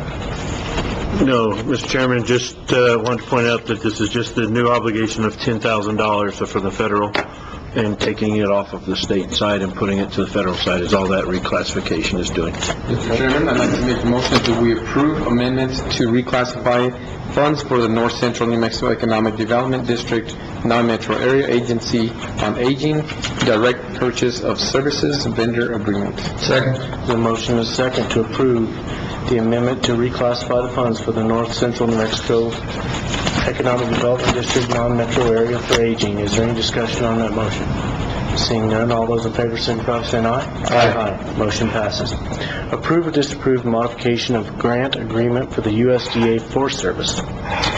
Chairman, I'd like to make a motion that we approve the modification of grant agreement for the USDA Forest Service. I second. There's a motion and a second to approve the modification to the USDA Forest Service. Is there any discussion on that motion? Seeing none, all those in favor, signify by saying aye. Aye. Approve or disapprove Grant County DWI program and the New Mexico Department of Health Assurances and Cooperative Agreement. Mr. Chairman, I'd like to make the motion that we approve the Grant County DWI program and the New Mexico Department of Health Assurances and Cooperative Agreement. Second. There's a motion and proper second to approve the Grant County DWI program, the New Mexico DOH Assurances and Cooperative Agreement. Is there any discussion on that motion? Seeing none, all those in favor, signify by saying aye. Aye. Motion passes. Approve or disapprove Grant County DWI program and the New Mexico Department of Finance Memorandum of Understanding. Chairman, I'd like to make a motion to approve the Grant County DWI program and the New Mexico Department of Finance Memorandum of Understanding. I second. There's a motion to approve Grant County DWI program and the New Mexico DFA Memorandum of Understanding. Is there any discussion on that motion? Seeing none, all those in favor, signify by saying aye. Aye. Motion passes. Resolution, approve or disapprove Resolution R-1405. This is the resolution that we discussed in our meeting on Tuesday with the application for a Colonias project on Rosedale Road. Mr. Chairman, I'd like to make the motion that we approve Resolution R-14-05, the Rosedale Road Colonias application. Second. There's a motion and a second to approve R-1405. Is there any discussion on that motion? Seeing none, all those in favor, signify by saying aye. Aye. Motion passes. Approve or disapprove Resolution R-1406, accept certain roads within the Wind Canyon 2 subdivision, phases 4 or 5. They've been inspected by the road superintendent and by the planning director and have been approved by them. Chair, I'd like to make a motion that we approve the resolution R-1406, accept certain roads within the Wind Canyon 2 subdivision, phases 4 and 5 for maintenance. I second. There's a motion and a second to approve R-1406. Is there any discussion on that motion? Seeing none, all those in favor signify by saying aye. Aye. Approve or disapprove Resolution R-1407, authorizing the county to submit an application to the Department of Finance and Administration Local Government Division to participate in the local DWI grant distribution program. Mr. Chairman, I'd like to make the motion that we approve Resolution R-14-07, authorizing the county to submit an application to the Department of Finance and Administration, Local Government Division, to participate in the local DWI grant and distribution program. Second. There's a motion and a second to approve R-1407. Is there any discussion on that motion? Seeing none, all those in favor signify by saying aye. Aye. Motion passes. Approve or disapprove Resolution R-1408, governmental equipment lease purchase agreement with Caterpillar Financial Services Corporation. Chair, I'd like to make a motion that we approve resolution R-1408, governmental equipment lease purchase agreement and Caterpillar Financial Service Corporation. And I second. Motion and a proper second to approve Resolution R-1408. Is there any discussion on that motion? Seeing none, all those in favor, signify by saying aye. Aye. Motion passes. Bids. Approve or disapprove bid number B-1304 for assessment district in the Viva Santa Rita subdivision to bring Miners Legend and Kneeling Nun up to county standards. Thank you, Mr. Chairman, Commissioners. We went over this on Tuesday, and I spoke with Mr. Moore, and the recommendation is that to the commission would be that we go with the number 4, where the county will do the road work. And what we'll do is we'll meet with those residents out there and let them know the time frame when the road department can fit that into their schedule. If the residents of that area wish to have that sped up, if it's not a quick enough time for them or something, then what we can do is talk with them about going out for outside labor to have someone do it in a quicker time frame, but we would still provide the material, so it'd be more like that option 3. But right now, what we're recommendation to the commission would be that we just award it to the Grant County Road Department for them to provide the materials, and then we will do the labor and equipment on the road to prepare that for that subdivision. Can I get a motion to approve item number 4? Yes.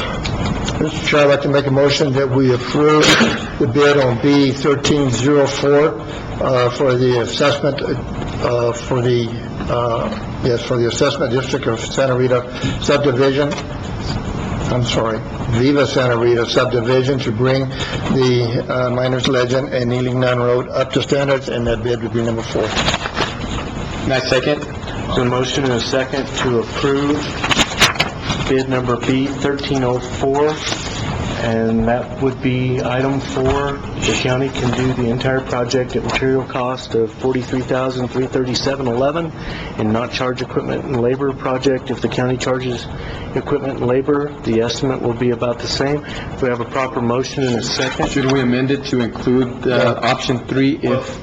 What we'll do is, we'll come back with a bid. If we decide we can't do the labor, we'll meet with those residents and let them know, and we'll go out for a separate bid, which it's a short time frame. It's quick to do that type of bid. And my motion, I'd really like to add to that is just that if in fact the residents do have the opportunity to come back and speak to the county about the time element. Okay. I would second the amendment. Okay. So we're still standing with the motion of approving the bid with number 4 with the option of coming back if they choose to. The residents choose to. I don't know how to do it. And any discussion on the motion? I previously had stood in opposition to number 4 because I was unaware that that is how we had done it in the past. I've been shown where that's how it's normally done in the county, so I've changed my mind. So at this time, all those in favor signify by saying aye. Aye. Aye. Motion passes.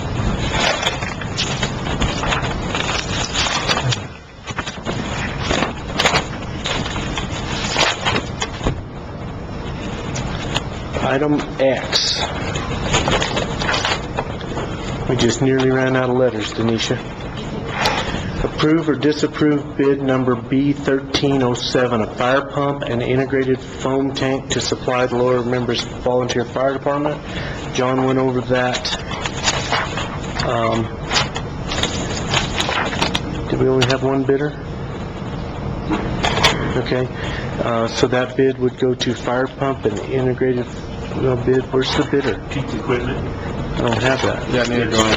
I don't have A it. recommendation on the last, it says be awarded to Pete's Equipment in the amount of $49,260. Pete's Equipment submitted 2 different bids, one that's comparable to what was needed and one that was actually the piece of named equipment, and this is the lower piece. It meets all the criteria. The chief is okay with that piece of equipment. He just used a name brand for a reference so they would know what kind of standards we wanted in the piece of equipment being bid. Mr. Chairman, I'd like to make a motion that we approve bid number B 1307, fire pump and integrated foam tank to supply the Lower Mindres to Pete's Equipment in the amount of $49,260. Second. There's a motion and a proper second to approve bid number B 1307. That bid would go to Pete's Equipment in the amount of $49,260. Is there any discussion on the motion? Seeing none, all those in favor signify by saying aye. Aye. Motion passes. At this time, I would ask for a motion to recess as the Grant County Board of Commissioners. So moved. Second. In recess. Call back to order as the Grant County Indigent Healthcare Claims Board. Before we get into this, John, I know that we had a bunch of questions on what we were doing since this program went away, and I explained to those people. Can you just go through that real quickly, what we're actually doing here with these claims? Thank you, Mr. Chairman, Commissioners. The Sole Community Provider Program, as we knew it, has come to an end, and it's now the Safety Net Healthcare Plan pool. The claims at the top, which are the Sole Community Provider claims as they used to be in the past, they're now called, what the pool calls them now is uncompensated claims. And so they're claims that have not been paid, or the compensation that's been paid for them is below the rate that they were supposed to be paid at. So those claims totaled $1,016,400 1,016 claims for $427,492.02. What we're doing with those claims, we're still sending them up to the state because that's how they track how the payments are going to happen for the next year, is we'll be reporting our uncompensated claims at the end of the year.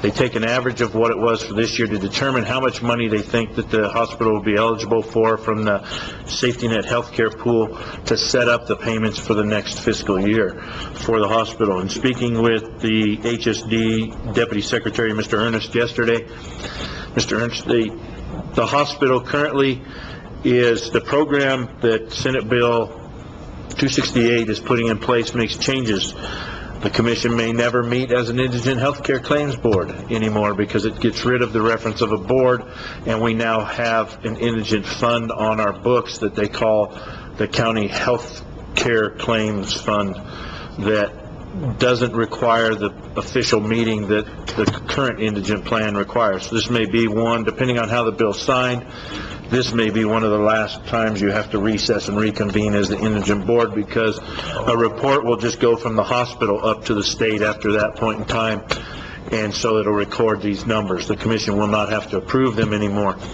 Once again, this bolsters my argument that this is no longer a county. They're taking it out of our hands? Yes. It is a state program. It should be funded by the state, not by the county. So the only ones that would be required for us on the rest of this is the out-of-county claims. Those are the true indigent claims, which we have 29 claims totaling $132,791.45. And those will be paid based on the resolution that we have in place. It sets up different rates, and it will allow us to go ahead and pay for those without having to come in front of the commission, because that's what the new bill does. We just go ahead and those claims are submitted. If we have the funding for them, they meet our criteria, we go ahead and pay those providers, because it's providers that are other than Gila Regional Medical Center, the Independent Physicians Association in Gila Regional, and the ambulance service at Gila Regional is what those out-of-county claims are. If we have the funding. If we have the funding. It's based on us. The commission is, by statute, we're required to care for indigent patients, but the way the statute that they're working on also for the funding portion of it is, if you have funding in place when you do those, you can pay those claims. Otherwise, you just hold them back until a future date when you may have funding. It's based on the gross receipts tax, and so you never know what your funding source is. In the case of Grant County, those claims are very low that we should have no issues funding them with the 16th of gross receipts tax is about what we put towards that fund now, which is approximately about $325,000. Because 132 is a very high amount. As the Affordable Health Care Act goes forward, more people are going to be on the Medicaid, going to be in Centennial Care, the Affordable Health Care. So their estimates at the state level are also that those claims should drop because you should have less indigent patients. But one thing that they did in the statute is, during the arguments of sole community provider, everybody argued they don't have enough money to fund the program fully. That's why they needed the state to help at the county levels. But in the infinite wisdom of the state, they included more things that the counties could pay for under their indigent funds, so that we went up there saying we don't have enough money to pay for this, so they made it to where we could possibly pay for more things. So With less money. with less money. So it's may. They're not shalls, they're not requirements. We may do those additional things, which is paying premiums, paying co-pays, which some of us were arguing up there that would be considered anti-donation because you're paying a co-pay for an individual to go see the doctor, and so you're using public funds to pay for a private bill. And so it will all have to be looked at. It's, like I said, it's not mandatory. So that's kind of the process that's going on. The hospital should receive, according to the numbers we saw, starting July 1st, for a full year of funding, the indigent program on that sole community provider piece, which will be approximately about $5.3 million a year based on the numbers that we see.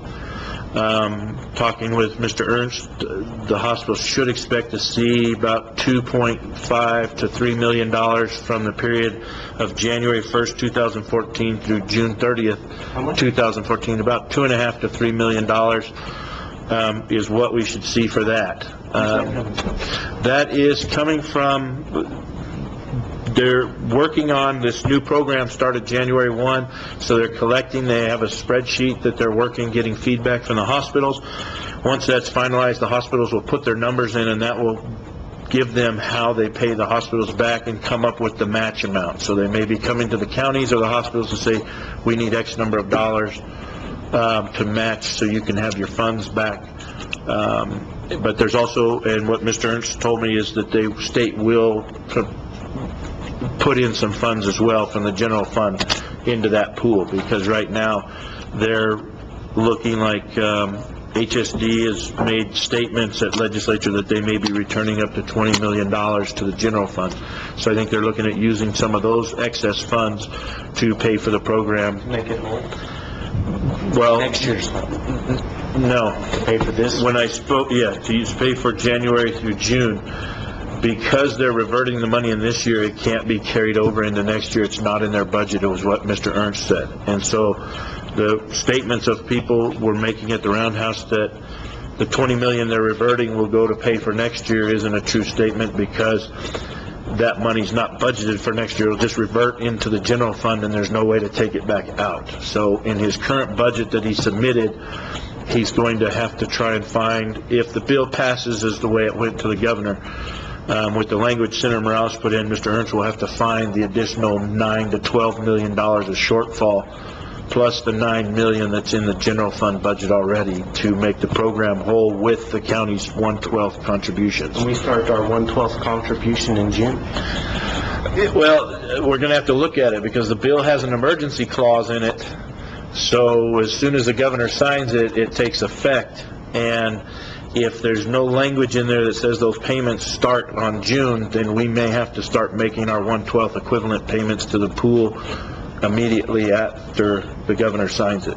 And those will go to next year, because they'll be in the pool designated for that. So.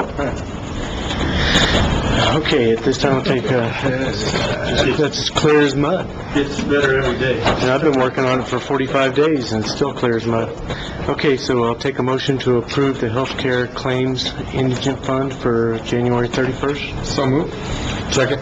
So motion is second to approve the health plan claims. Is there any discussion on that motion?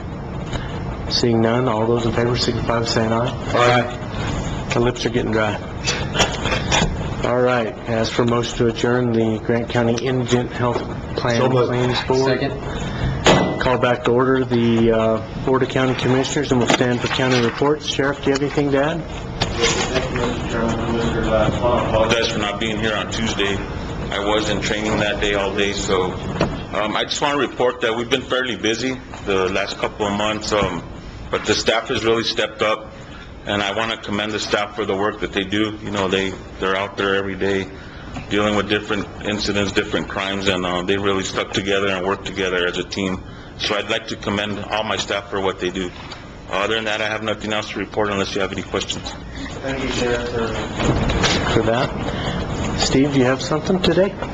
The only thing I need to add is that Solid Waste Department is working on the new list starting this month, as soon as the billing cycle ends, to add the new liens for those accounts that are over $100. That's in the process. Thank you. Thank you very much, Steve. Madam Assessor? No, I haven't. No report. Mr. Clerk? Thank you, Chairman. Commissioners, just want to remind everybody about the March 11th line update for any potential candidates, Districts 1 and 2, probate judge, assessor, county sheriff, and magistrate divisions 1 and 2, in my office, 9 a.m. to 5 p.m. Other than that, nothing else. Thank you very much. John? Thank you, Mr. Chairman. Commissioners, got a couple things. In the past, we had started putting together, and I think it was right as this commission came on, and we kind of put it off to the side, a new policy for Baton Memorial Park. We used to have a committee there, and then Commissioner Ramos, when he came on, started his Parks and Rec committee, and they met and worked on some of the policies we had in place for the conference center and for the fairgrounds. And we talked at that time about making one for Baton, and we have a draft that's been in place, but it's never come in front of the commission. And so I don't know if we want to bring that back to you to have you look at it, or if you want to have a meeting of that Parks and Rec Committee, because we haven't met for some time, and talk about doing a policy there that kind of mirrors what we've done at the conference center and what we've done at the fairgrounds, because we don't have a formal policy for Baton, and we haven't brought it up with all the regulations and everything that we have and requirements in the other two policies we have. And so that's something that's been sitting there on a back burner. Yeah, what I can do is go ahead and call a meeting together and start looking at Baton, but not only Baton, but our senior centers. So we'll get together, and Dinesh, and figure out a good date. Yeah, we'll get you that draft so you can have it for your meeting, so you guys can look at it, because I know in the past we had a park committee specifically for that park, but when we did this Parks and Rec, they haven't met anymore, and we've been trying to work on something there. So we'll get you that. The other thing is, with Gabe being here talking about fire restrictions. I think we need to start thinking about it, thinking about our ordinance. In the past, it's always been we put it on and we have the ordinance expire, and one thing I think we need to think about and get some input from the commissioners, if you would come and let me know, meet with me and let me know, send me an email what you're thinking, is trying to have somewhere where we have a permanent ordinance in place, but we have a mechanism for either the commission through resolution to take it off and on quicker, or we delegate those powers to the fire management officer to be able to put restrictions in place and take them back off for the fire. This isn't the fireworks. This is actually burn bans for the open flames, for the charcoal grills, chainsaws, weed eaters, gas-operated appliances that may spark, to be able to put it on and off, because as you know, in the past, what we've had is Abby's built in that it expires in 30 days unless we renew it. Well, if we renew it for 30 days and then 3 days later it starts to rain, we now have a process to get it off. We can't take it off immediately. And we've had instances where we would like to take it off. The monsoons are here, the rains are here, and by the time we get to take our ordinance off, the rains have stopped. And everybody's been wanting to cap and summer's over. We do some all-encompassing emergency ordinance that allows certain individuals to impose. That's along the same lines, yeah. We were thinking that, really, we could just have we have an emergency fire restriction ordinance. We could make that a permanent ordinance that we just turn off and on, either by, a determination by our fire officer, or fire management officer. Can we do either or? Or you could do like a resolution that you all pass. I don't have a problem with Randy having the ability to turn it on, but I don't want to give away our ability to say you're wrong. Well, you're still his boss. You're wrong. But you could keep that still in your control by saying a resolution. We could call a Randy would bring a resolution or something, if it didn't fall with the regular meeting. But put something more permanent so that... I agree about this 100%. I was talking to Lynn Canyon the other night, and we were talking about having to wait for the Forest Service, having to wait for the county. Meantime, we got fires. On the possibility, we have to have a more workable operation than that, particularly with fires. And with the restrictions, I think we can do that. With the fireworks, we're still limited because it's statutorily governed, so we have to follow those. But I think we can have a little more flexibility, more like Silver does. I think the fire chief has the ability to put the restrictions on and off. No, I believe they've done an probably have ordinance an ordinance or something that that gives him the authority to turn it off and on. We probably should start preparing those. Yeah, and I think even with the wind right now, it's something we have to start thinking about. We got wind earlier. Considering the conditions. We have, as Gabe said, we have fire conditions that are much worse than they've been in the past. Fifth worst drought. We got to consider all those things. Sometimes the wind can really surprise you. It's calm for a couple days, and then all of a sudden, the wind is out of control. Now that we're talking fires, what needs to be done to look at our ISO ratings, or how often are the ISO ratings? They're looked at by the station. They're set up. The ISO group comes down and does.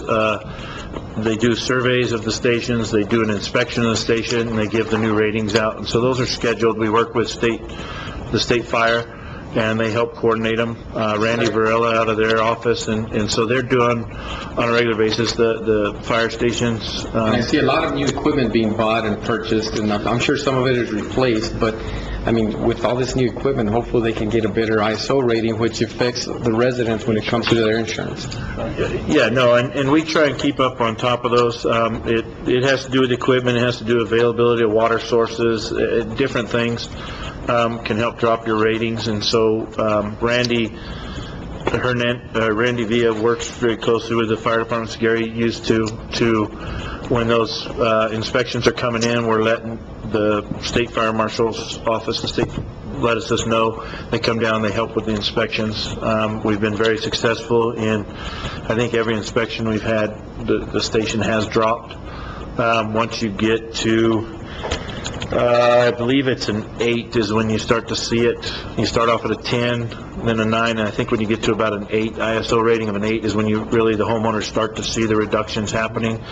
And then Randy, as the fire management officer, he gets an average of all the ISOs. And so we've got some pretty good ISOs in Grant County. They're very diligent about going after those inspections. But I'll pass that along to him to make sure he focuses on that, because it not only benefits the station because they get some funding, but it benefits the residents by a reduction in their insurance. And now that we're still on fire, our Eco Watershed group had actually talked in our meeting about looking at our brush and tire ordinance, old tire ordinance, and see if there's something we can do so that we can enforce cleaning up the tire bundles. I mean, there was a picture shown to me about a bundle that's about 40 feet high in our county, and that's just a major fire ready to go. Not only that, but putting that bad pollutant in the air would be horrible. Yeah, putting it out is almost next to impossible. Yeah, they're... Yeah, and,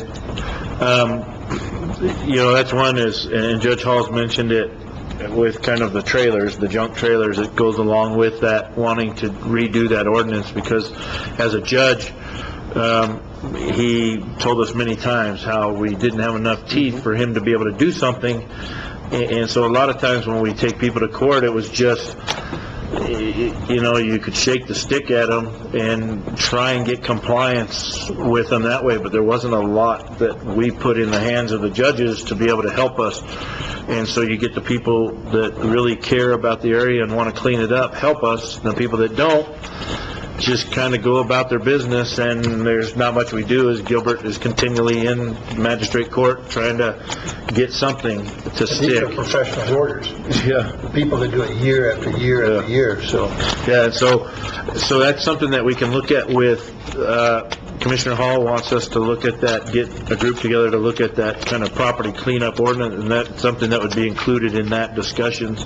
And So it's always a touchy subject, but with No, it this is. fire... There's a fine line between property rights, personal property rights. And That's what happened last time. next commission meeting, we'll have, the presentation on tire-derived fuel, so maybe something like that can help start cleaning up some of those tires, is because that tire-derived fuel process, and that presentation will be at the next work session. They'll be coming to give that presentation to the commission, so. One more thing on fires, since we're on fires. Where are we with the land trade with FMI for the new fire station in Hanover?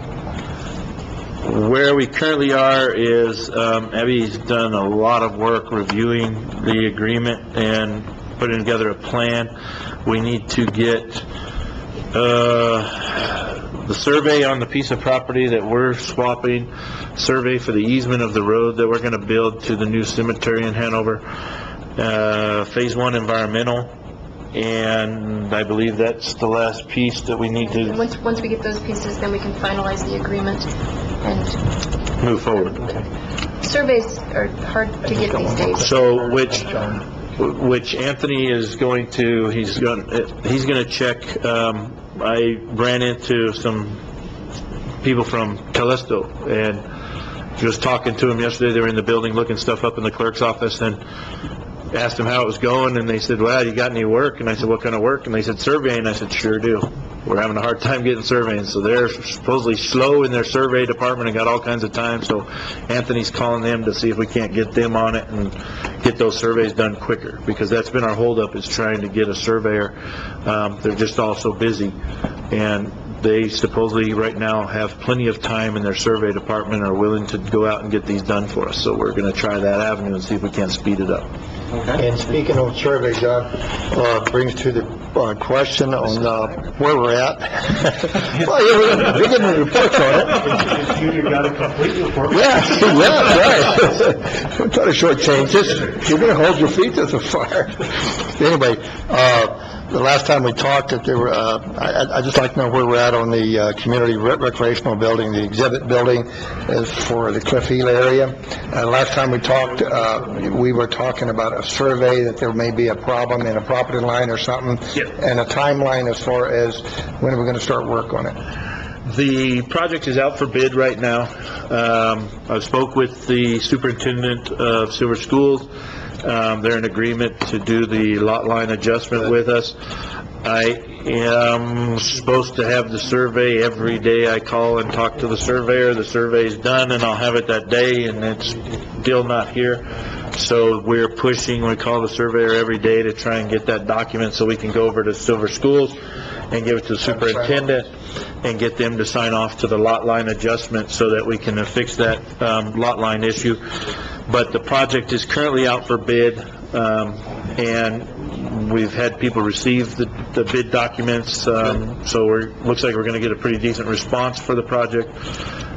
All we have to do is get this lot line adjustment fixed before we start into the ground, is what our deal is. And like I said, we've already got a verbal commitment that the schools have no issues doing that, because they see the benefit of having our expansion on our building, because they'll be able to use it too out there. And so it's just a matter of getting the survey, and we call every day, and every day I'm supposed to have it by the end of the day. And You just got to ask which month or year, right? yeah, I guess this is a perpetual day, because it's never ending. Okay, anything else, John? No, I think that's it. Commissioner?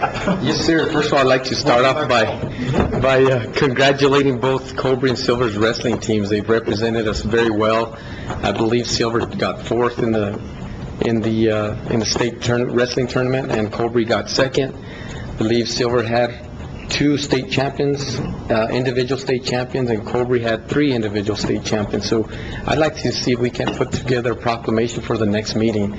I know we went through an area there that we didn't give out some of the state champ stuff, but we need to continue to do that. These kids need to be recognized, congratulations to them. They did an awesome job. We got to see it on ProView and got to see every match here at home, and that was just really neat to see these kids represent our area so well. Next item I've got is with Correcaminos. We have a director that's supposed to be in our facility. Our director has a office here. We do not want Correcaminos to be unmanned when it comes to a director or somebody that has the ability to make decisions. And I want to see the director here every day of the week. I've been asking for this since I became a commissioner, and it still hasn't come forward.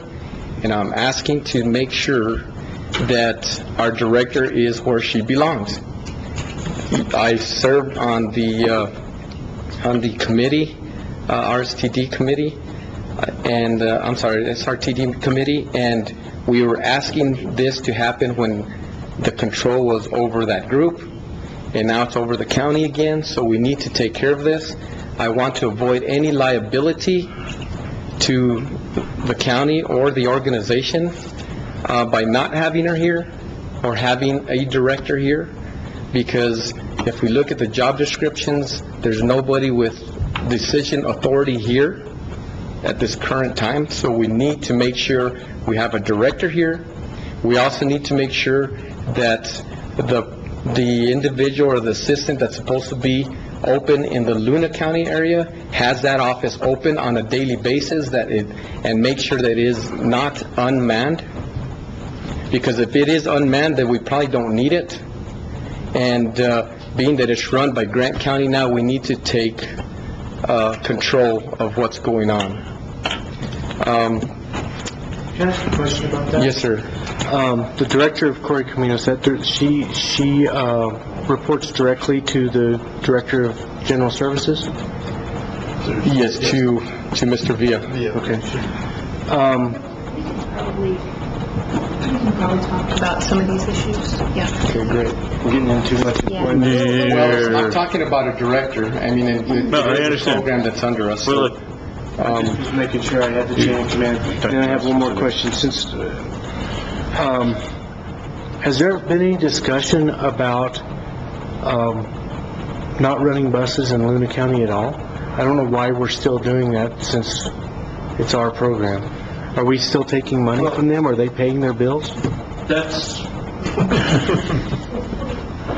those are discussions that are happening right now. Is we're looking at how do we form I guess it's called the Area Transit Authority is what it's supposed to be instead of the Southwest RTD. The Southwest RTD is not... It's present. Southwest RTD is a group that is formed as a special district, then we have the Area Transit Authority that helps distinguish our buses. We're looking at all the contributions. We've got to talk with those groups. It's probably going to change the way, it's not going to be in a JPA. I know some of the counties were saying that they hadn't been billed, although we have a record where they were billed. Yes. So there's...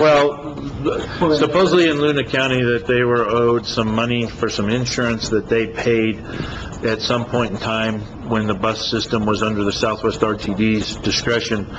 Grant County was fiscal agent for the Southwest RTD as well as Corey Caminos at that time. So they've made a statement in a meeting, an open meeting, that they haven't been paying us because they've been holding back our funds until we pay them, which their funds, they're saying, are about $40,000, and what they owe us is $180,000. So they breached a contract to try and get $40,000 is what I made the statement to them. And the manager didn't respond. And so... You're talking about the Luna County... The Luna County manager did not respond when I made that statement. And so we should have sent them a new bill and showed them the credit for them, because it was, for some reason, they couldn't short pay. They couldn't pay from a contract. They said their auditors needed an invoice. We've sent them invoices, so I'll check on it, but we were supposed to send them a new invoice that showed the credit for the amount of money that is owed to them, and then the amount that's owed to us, and so it'll be a bill at the end of the day where they'll pay us. And so I'll check on that, and they said, that's all we need, which Can you kind we'll of see. explain why they were upset? Because the bill is open-ended, and now they want to see something on an annual cap? Yeah, some of what the statements were is, as Grant County is a fiscal agent, what we wanted to do is change the process to where, as a contributing entity, Deming and Luna County put in $60,000, Town of Silver City puts in 30, and Grant County puts in 30 as part of this agreement. We were trying to change it to where if the program, because you're estimating your budget, you don't know the number of riders, you don't know how much your repairs will be, your fuel will be, so there's a lot of unknowns in a budget, and so you end up that you may run over your budget. And so what we said is that if the budget has an overrun from the previous year, and it's a justified overrun, it wasn't mismanagement, it's justified things, fuel costs have gone up, whatever it be, then we will take the amount of the overage and divide it based on the contributions that everybody makes, the percentage of the total contributions, and then send that out to everybody for the next fiscal year so that they can pay. And they all said that they didn't like that. They would rather pay too much now and get a refund back from us than get an extra bill for the next year. So it changes every time, because we went to one meeting and talked about a JPA and met on it, and then we went to the next meeting, and Abby had prepared a draft for everybody and sent it out for a month for people to look at. We get in the meeting, and the JPA is the worst idea we've ever had. We won't want a JPA. Why are we even going to JPA? Then we go to the next meeting, and I'm in there, and, well, don't we have a JPA that we can work from? And I was like, oh, man, people are killing me. So they just can't make up their minds. And so we're trying to, Grant County is the bus provider, we're gonna do what's in the best interest of Grant County, and I told them in a meeting, so what's gonna happen if you guys do not come to the table and contribute, is if we run short on funding, buses will stop running in your communities, and so that we can make sure Grant County is protected, because we're paying the money. So they moved away from the idea that they wanted to be on a contract basis rather than a JPA? The last we left it, they're kind of wanting to look at the JPA again, but they want us to build in a higher fee at the beginning instead of charging them The last separate. meeting I was out, I listened to it, this was the one. Yeah, no, after that meeting, you were at the meeting with Abby where they tore up the JPA idea. Now they're back at the JPA is the greatest thing in the world. Why haven't we done it already? They want a cap of dollars. So, You're asking for services. so, You gotta pay for the services. I mean, yeah. So what we might have to do is come up with some system to where You're working on it. we can distinguish exactly how much money it costs to run a specific route, and say, if you want that route run, here's your cost per passenger, and we bill it. I mean, that's just the way it'll have to be. So we're looking at it. We're working with them, and we're trying to figure it out.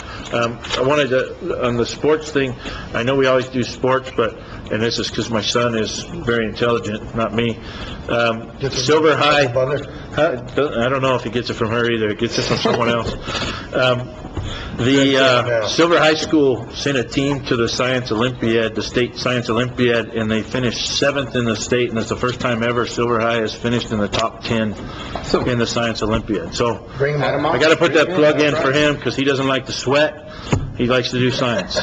He was 8th in the state in his category for the science, whatever he did, geological mapping. Achievement is achievement, makes no difference if from So, yeah, sports field or in the classroom. So they did that as well, Silver High. Okay, Commissioner. I do have one other item, and that's the Arizona Water Settlement Act waters.